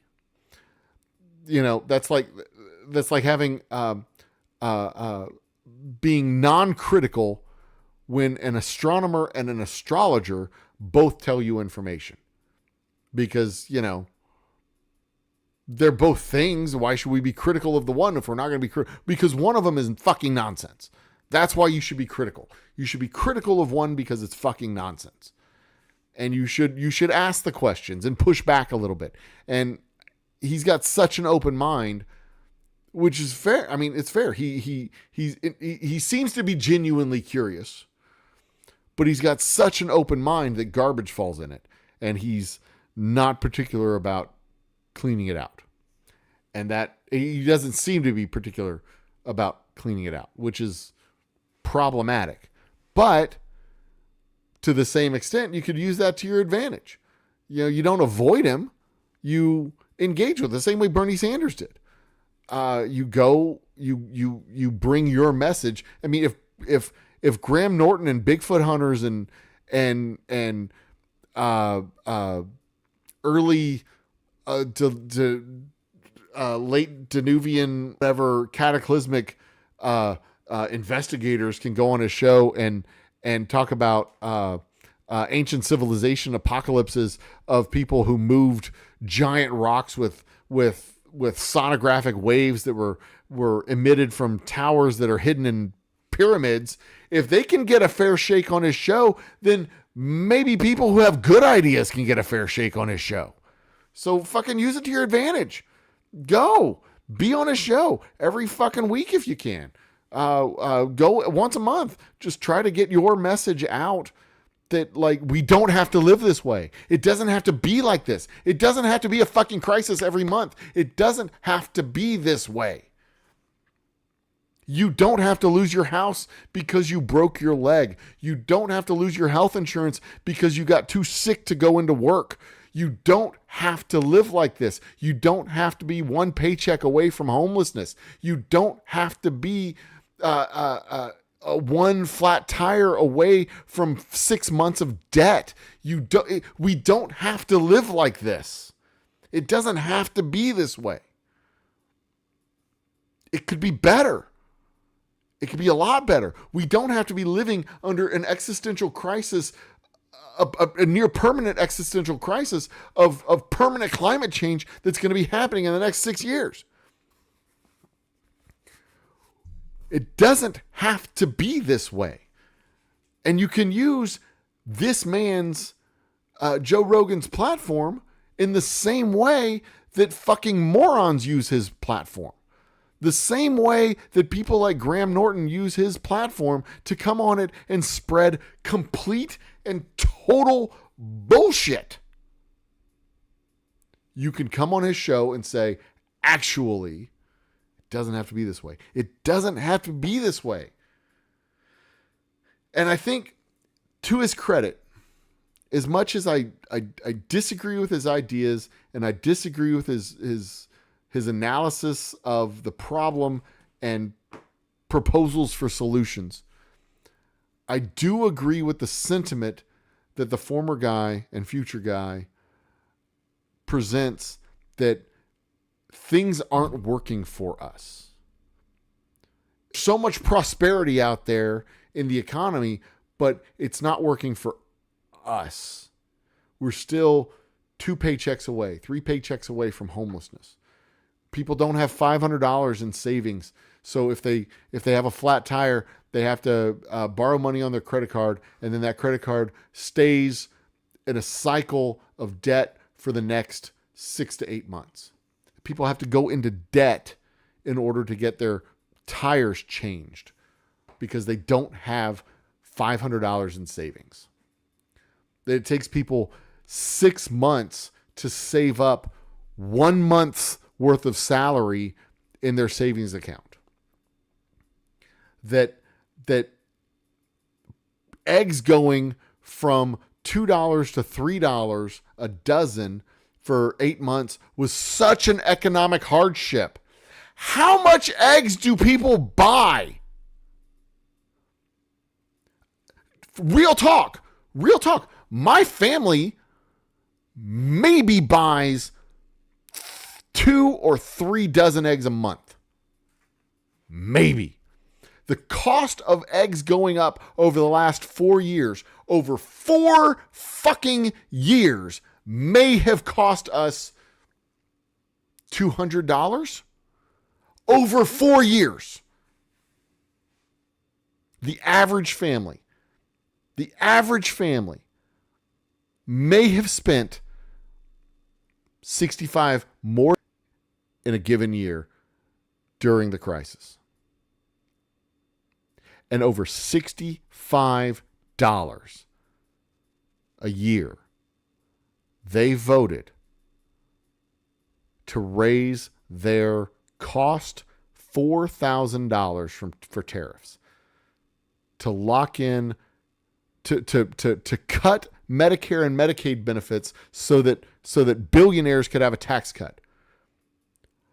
Over $45 in eggs, $65 in eggs. For $65, they voted to cut their Social Security benefits to give billionaires tax cuts.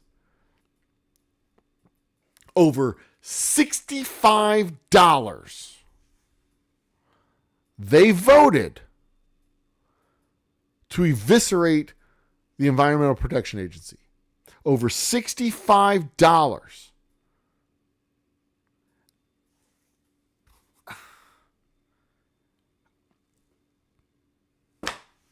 I don't. You telling me you can't go on Joe Rogan's show and say that out loud? I mean, come on. Really? You'll go on Call Me Daddy, but you won't go on Joe Rogan, who has more viewers and listeners in an hour than that show gets in a month? Really? So, as much as I disagree with his methods, with his attitude, with his everything, with his gross incompetence, with his negligence, with his cavalier attitude towards democracy, democratic principles, norms and standards, and the way business is done and the way governance is done, laws. As much as I disagree with how he does all of that, I do agree with the sentiment that our economy, the prosperity of our economy, is not translating to prosperity for us. And that's a real problem. Bernie Sanders will say it. Bernie Sanders will say it 100 times and 100 times and 100 times. He'll shout it from the rooftops. He'll shout it from the mountaintops. He will say it. He will tell anybody he comes across that the prosperity of our economy is not translating into a prosperity for the people doing the work. There is a confiscatory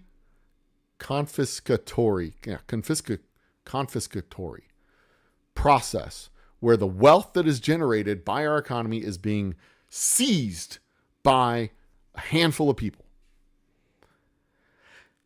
And those people bought a presidency a couple of weeks ago. One of those people. Fuck. What's that Bluebell song? Bluebell, the best ice cream in the country. Bluebell, the best in the country. Cotton, fabric of our lives. Cotton, the touch, the feel, the fabric of our lives. That's the lyric. Yeah, you can't be mad when you think about cotton. the touch, the feel of cotton, the fabric of our lives, the way it feels on your skin. Cotton is just, it's just something about that. Anyway, it's going to get worse before it gets better, but it will get better. It'll get much better. Also very popular. We lost the election was not going on there. God damn it, Destin, are we using the same fucking brain? Jesus. Yes, I don't disagree. Independent Joe's in the house. Cheers, Independent Joe. Boop. Independent Joe was in the house an hour ago. I am an hour behind. This is 11:43. 12. Oh, Jesus Christ. I'm more than an hour behind.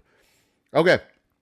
Speed round. Let's go. I'm going to try to get within 30 minutes on chat. Let's go. Responsibility is a lot of responsibility. I agree. 15 million people didn't care, and it's hard to give a shit when they don't. On we go. I think we'll never share reality. It doesn't mean we can't. No. Well,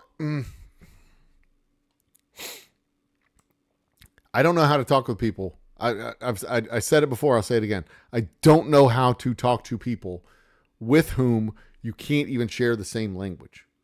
I haven't figured that out yet. I mean, I'll listen. I'll try to talk, but you sound all faggy and stuff, like they say in Idiocracy. He explained a situation eloquently, and everybody laughed at him because his high-pitched voice sounded faggy. That's a line from Idiocracy. Jesus. On we go. On we go. On we go. Cheers to everybody. Cheers to everybody. It's hard to talk about the sun. What? The sun, if one of us thinks it's bright and hot, the other thinks it's cold and dark. Yeah, it's y'all are on the right, same wavelength as me. Yeah. Thank you. Thank you, Dustin. That is correct. There are others. I mean, not necessarily those two, but there are other Japanese whiskeys that are 100% rice. And rice whiskey and malted barley whiskey taste very, very similar. And I love talking about it. It's just absolutely fascinating. Does bourbon outsell Scotch? It very well might. That's one of the reasons why they bought Jim Beam, because bourbon is a big seller in Japan. It is. That's very true. This is the assumption of heat or cold, and rather focuses on the interpersonal relationships of the veil lifts. If you can get that far, yes, but sometimes you just can't get that far. Sometimes you can't pierce it. Sometimes you can't pierce the veil. What the fuck? Okay. I'm going to catch up. I'm not going to dignify this comment with a response.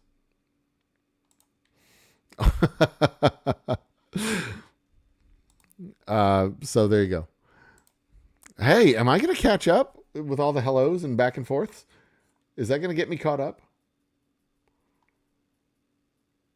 That is 11:48. No, I'm not even close to caught up. God damn it.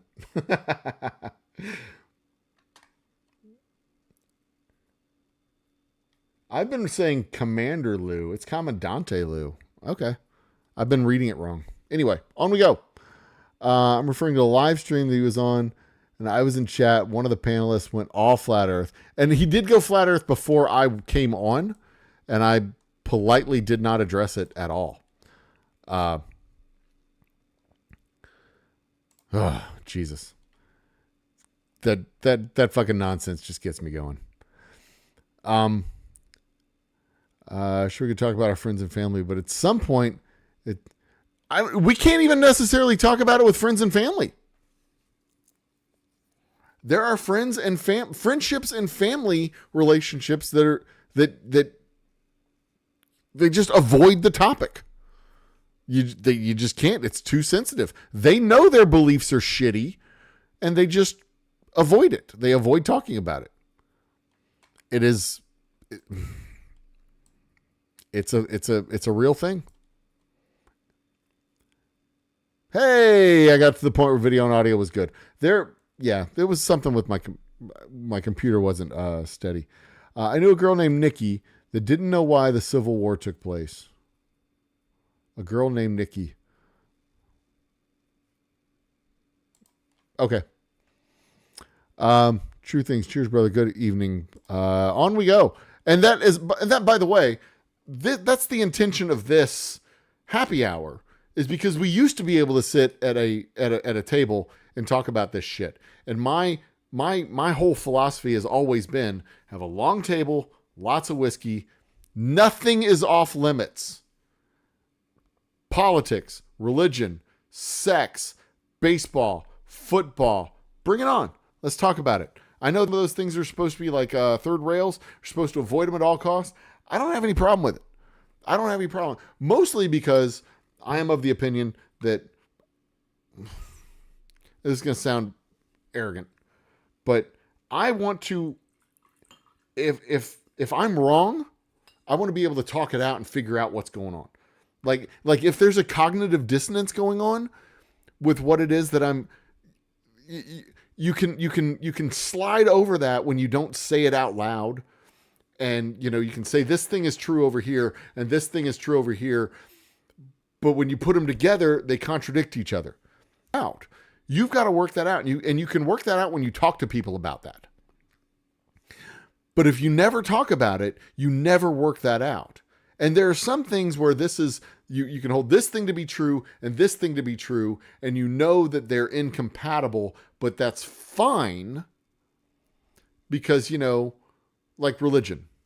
This is my faith. This is in church. The world was made all of the universe was made in 7 days. But in real life over here, like we're not going to address this. Over here in real life, the Big Bang and billions of years and all that stuff, we'll go over here. And one of these days we'll understand what this all means. Right? Like this is the mystery of the faith, and this is the reality of the science. I don't know what this means. It's a mystery. One of these days, those mysteries will be revealed when I step foot in the hereafter. That's fine. You don't do that when you get in your car and you drive on the road. When that light turns red, you don't say, I believe it's green. The difference from what I see and what I believe will get worked out in the hereafter because you cause an accident and people die. You can't do that in real life. You can't in real life say we're going to cut taxes by 20% and then make it back up with growth in the economy because the math doesn't work. You can't hold those two truths, one on faith and one on reality, when you look at it, because in order to recover 20%, a 20% tax cut, your economy needs to, if you go from 25 to 20%, which is a 20% tax cut, your economy needs to triple in order to get that money back. And that never happens. In the history of cutting taxes and growing the economy to make the money back, never has that happened in real life. It's created economic havoc every single time it's been done.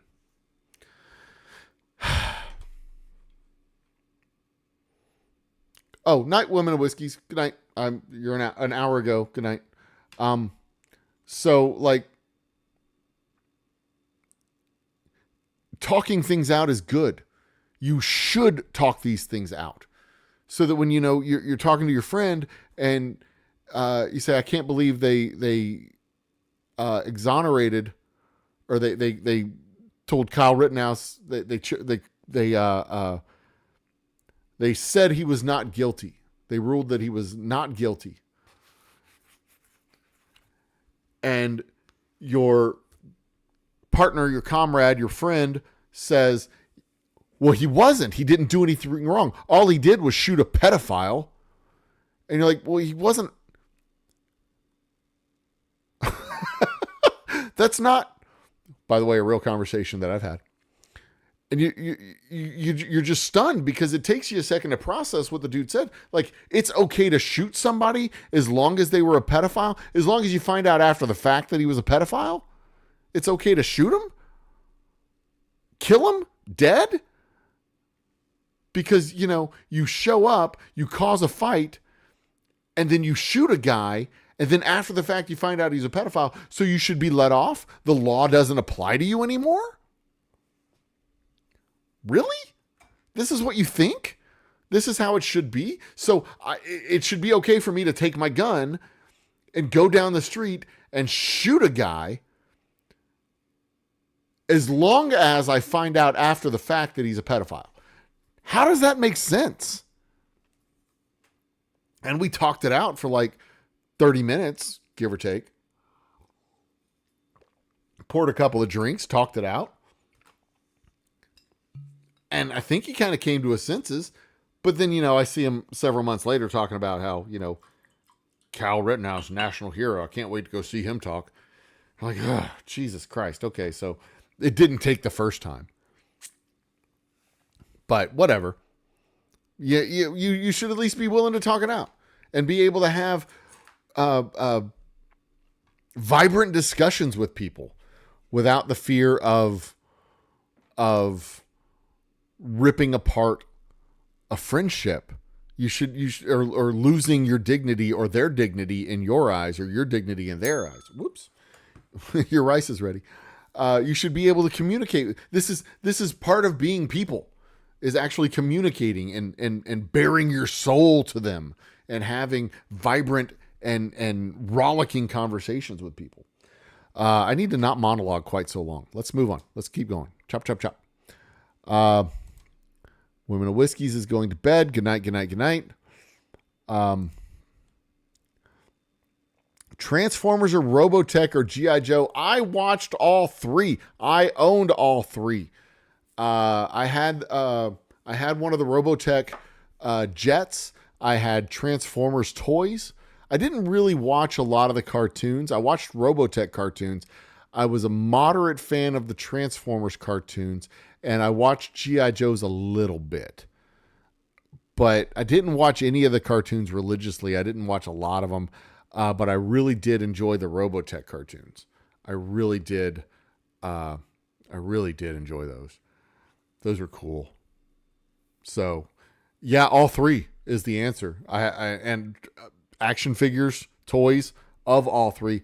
I only had one Robotech model because those weren't toys; those were models.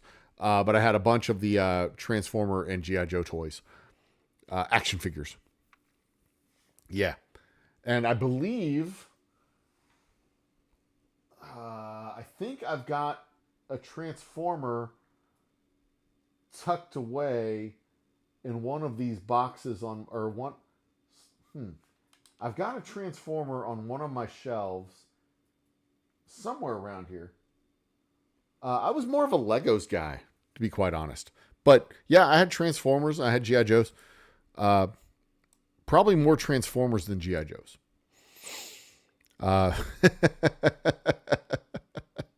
Das Badanya, comrade. On we go, on we go, on we go. Never get the name of the Reserve Primary Fund or Silverado Savings and Loan or Long-Term Capital Management. Forever burned in my brain. Oh, those were good days, weren't they? Good times, good times. Yeah, good times. I watch curling for the curling. Well, that's fair. That is fair. That's probably the only Olympic sport that I could do is curling. I think probably some of the shooting sports I could probably do those, but curling is probably the only sport I could probably do well at. I watch ladies curling just so I can see a woman with a broom. Stop it. Continental Basketball Association. I don't know what that is. CBA, Continental Basketball Association. Just make sure it spells funk correctly. Oh, Lord. Yes, make sure you spell funk correctly. On we go. We're needing a group buggy whip. You guys, I mean, part of me is disappointed that I'm so behind on chat, but part of me is also really happy because I come back to these chats 30, 45 minutes later, and I'm like, oh, that's funny. Speaking of buggy whips, have you looked at Journeyman Distillery in Michigan? I have not looked at Journeyman Distillery in Michigan. I do like me some local whiskeys, but I have not been to Michigan in a damn site. Where is Journeyman? Journeyman. Journeyman Distillery. Distillery. Journeyman Distillery in Three Oaks, Michigan. No, I am unfamiliar. Part of that unfamiliarity is being cloistered here in Texas right now, where my market is. But also part of that is just not participate. If I was in Michigan, if we were selling in Michigan, actively selling on the ground in Michigan, doing retail events in Michigan, whiskey festivals and whatnot, then I would probably be more familiar with them because I'd meet some of the other distillers in these other states. But next year, the plan is to launch into Oklahoma and Louisiana. So I will be meeting some of the distillers in Oklahoma and some of the distillers in Louisiana, because I will certainly be doing over the next 12 to 18 months festivals in both of those states. So there you go. Al Gore rhythm, stop it. Al Gore has no rhythm. You ever listen to that guy talk? A lockbox. I'll be put in a lockbox. I will do the lockbox. Ugh. The werewolves are in London now. Woo! I am hip. Anyway. Weren't the werewolves in Trader Joe's? Have I caught up? Is this official? Am I... Sex and football adds new meaning to huddle. Watch the Hot Wheels Saturday morning cartoon series. Oh, I've heard about it, but that was before my time, Mr. Mom. I am unfamiliar because that was before my time.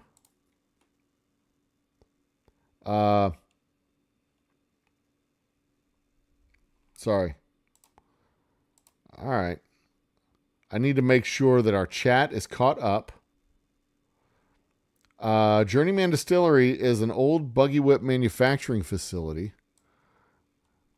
There it is. Boom. And that is the last chat.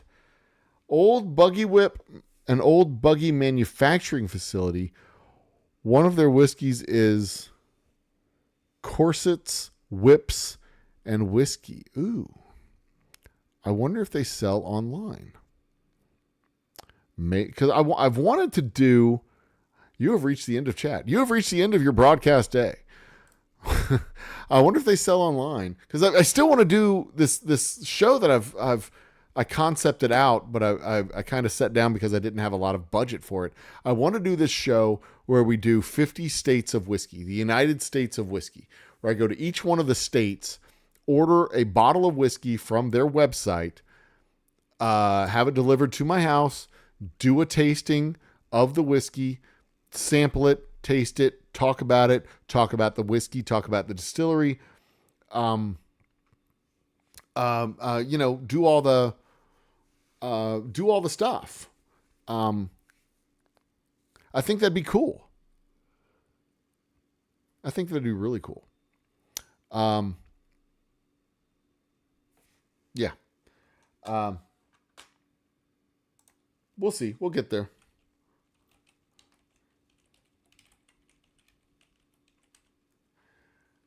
Let's see here. You are correct. I do need a test pattern video. I used to have a test pattern video. And I edited it to have my logo in the middle.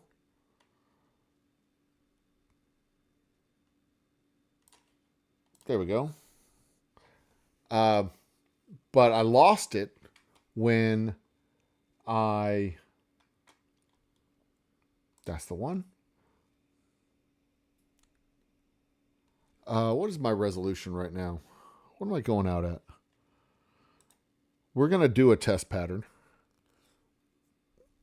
I can't see. I think I'm going at 1280/720. So we're going to download it.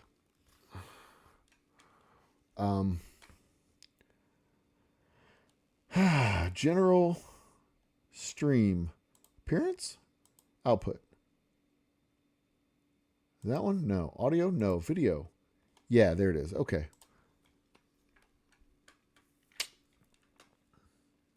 They're asking to donate. I'm not going to donate, but let's go to where we downloaded to. Here it is. Open that. So what I'm going to do is I'm going to add this file. I used to have the file on my backup drive, and now I'm going to have it in my Dropbox. You get to see some of the behind the scenes stuff here. This is kind of cool. I have a happy hour file, in my Dropbox. So this test pattern that I just downloaded, I'm going to edit it and do some stuff with it. And I may still have the test pattern saved on my machine somewhere. Maybe. Who knows? But I will now have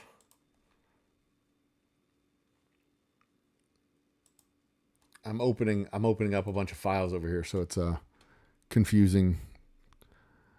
Add a scene. It's going to be the test pattern. Test pattern scene. So what we'll do, whoops.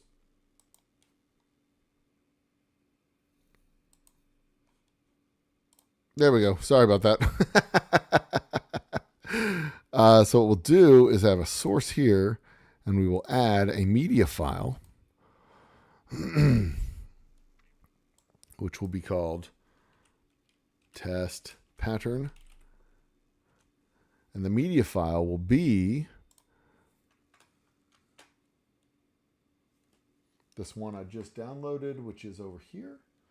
There it is. Isn't this exciting?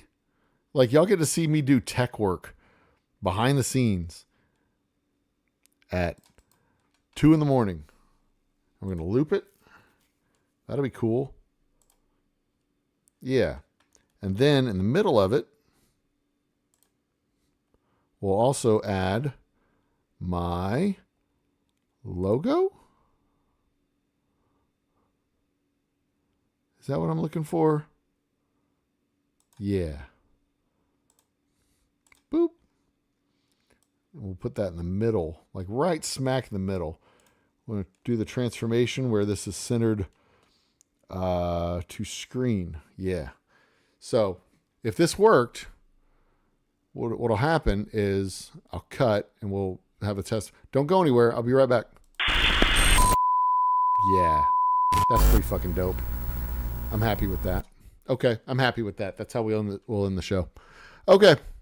Get our studio mode. Isn't that cool? So now y'all get to see how I do stuff behind the scenes. Total Wine and Specs carry Journeyman. That's good. That'll make it much easier to find it.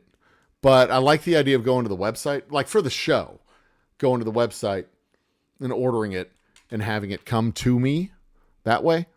Because then I can promote them on their show. So the idea was 50 states of whiskey, the United States of whiskey. Hang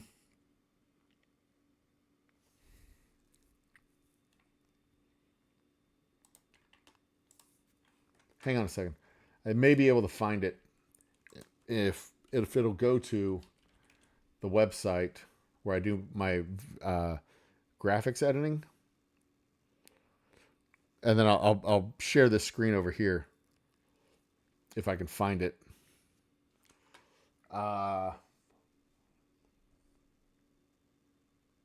Might be here.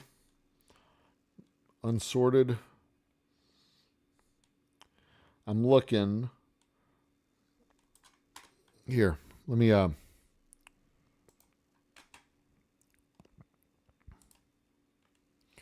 browser.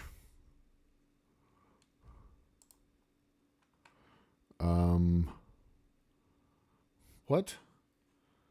Cancel. Get rid of it. Wrong thing. Yes, get rid of that. Add display? Is that what I'm looking for? Image. Window. That's what I'm looking for. Yeah, that's the one. Okay, so this is my graphics, my graphic editing software. It's not really software. It's PicMonkey. It's a website where I do my graphics editing. Simple. It's like Adobe, but it's cheaper. These are all the old thumbnails that we had in the background. Giveaways, shows, updates, labels. That was our fireworks spectacular from a few years ago. This was the show about how you use the eclipse to find out about to figure out the size of the Earth or the moon or the sun, I think. I don't remember what it was. I don't remember what this one was, but it was some kind of... Oh, it's how we figure out pi. Yeah, that was a neat show. We did movie reviews for a season. Where is the United States of Whiskey? This is an old advertisement there. Post-game chat. So when we did the Perfect Burrito show. Ah, there it is. The United States of Whiskey. See, I had planned on doing this as a show where we do... this is going to take forever to load it, isn't it? And the idea behind the show was, there's 50 states, and each state has some kind of whiskey distillery, I'm sure. So let's try their whiskeys. We're not all different. We all have whiskey. Jesus Christ. The streaming is taking a lot of work. But yeah, and the idea would be to have a map and color in each one of the states as we worked our way across. And it wouldn't be alphabetically or anything like that. It'd be kind of random.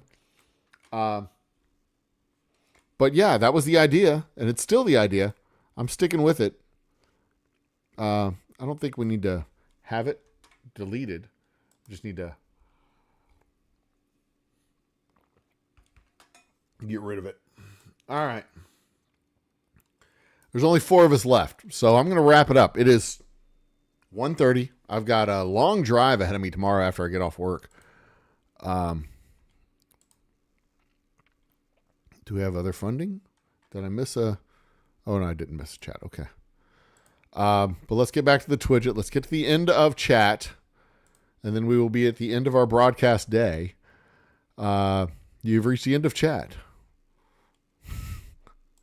You have reached the end of chat. You have reached the end of chat. Okay, this needs to... I think I need to have like a circle. Or just put the logo there, maybe? Put the logo over here. Oh, you know what? I need to duplicate it.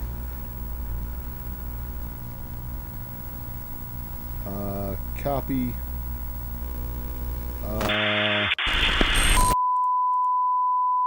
Paste? Where's paste? Hang on. I know that noise is awful. There it is. There. I have 3 logos now. Delete one of them. Yep. Okay. So there we go. All right. Back. Sorry. We're not going to keep that on. Get back to the live happy hour. There we go. That's how we're going to end it. On we go. Finish it up. Wrap this up. Need a whiskey test pattern? Got a whiskey test pattern. And it was 99 cents. Actually, it wasn't 99 cents. It was free. I think Total Wine and Specs have Journeyman. I will go check it out. Probably, possibly. But again, for the show, I really do want to order it online from their website. Lead Slingers is in Oklahoma. And Gunners is in Kansas. Lead Slingers uses the same bottle as us. True story. They use the square rectangular bottle.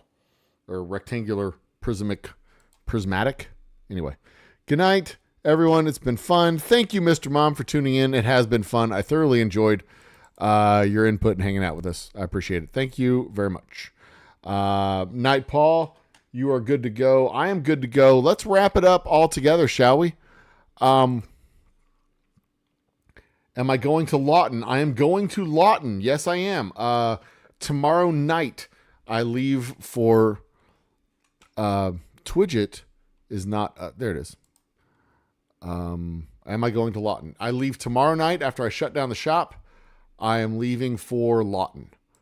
I'm probably going to spend the night... And I am definitely spending the night in Fort Worth. On my way to Lawton, I will be heading to Lawton Thursday morning.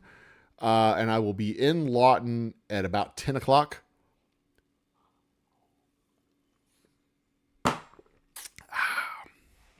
I'll be in Lawton about 10 o'clock in the morning for AIT graduation, which is at 11. So there you go. That's my schedule for the next. So we're not going to be open. The distillery is not going to be open on Thursday because I'm going to be on the road, but we'll be open Friday and Saturday for regular hours. So if you're in town, in the Humble area, come visit us.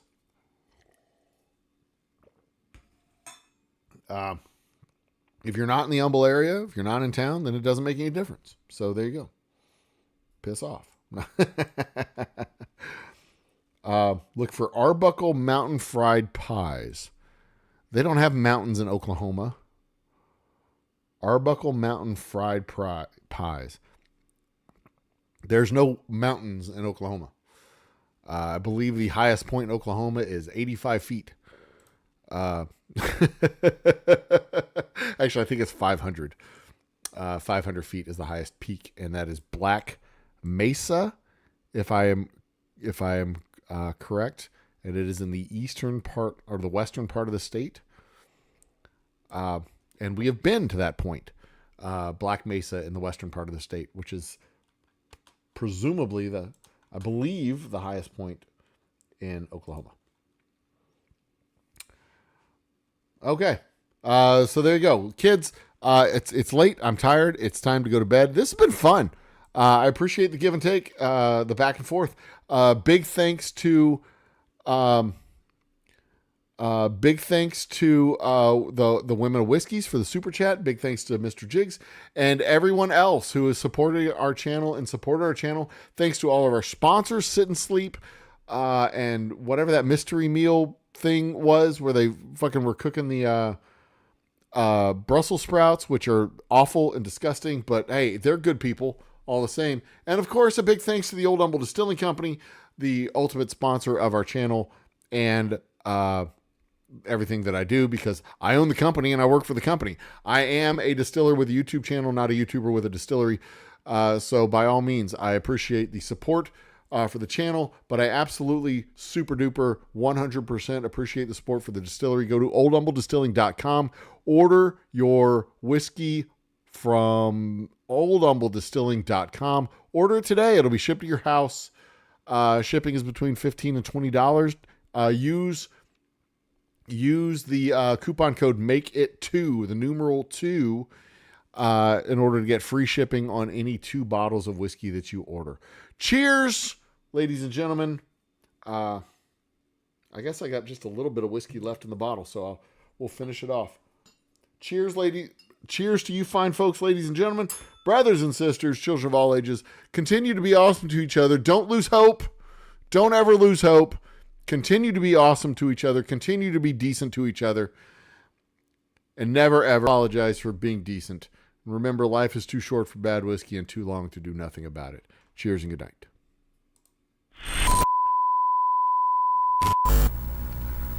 This has been an award-winning production. Special thanks to our super chats and super fans. Thank you and good night.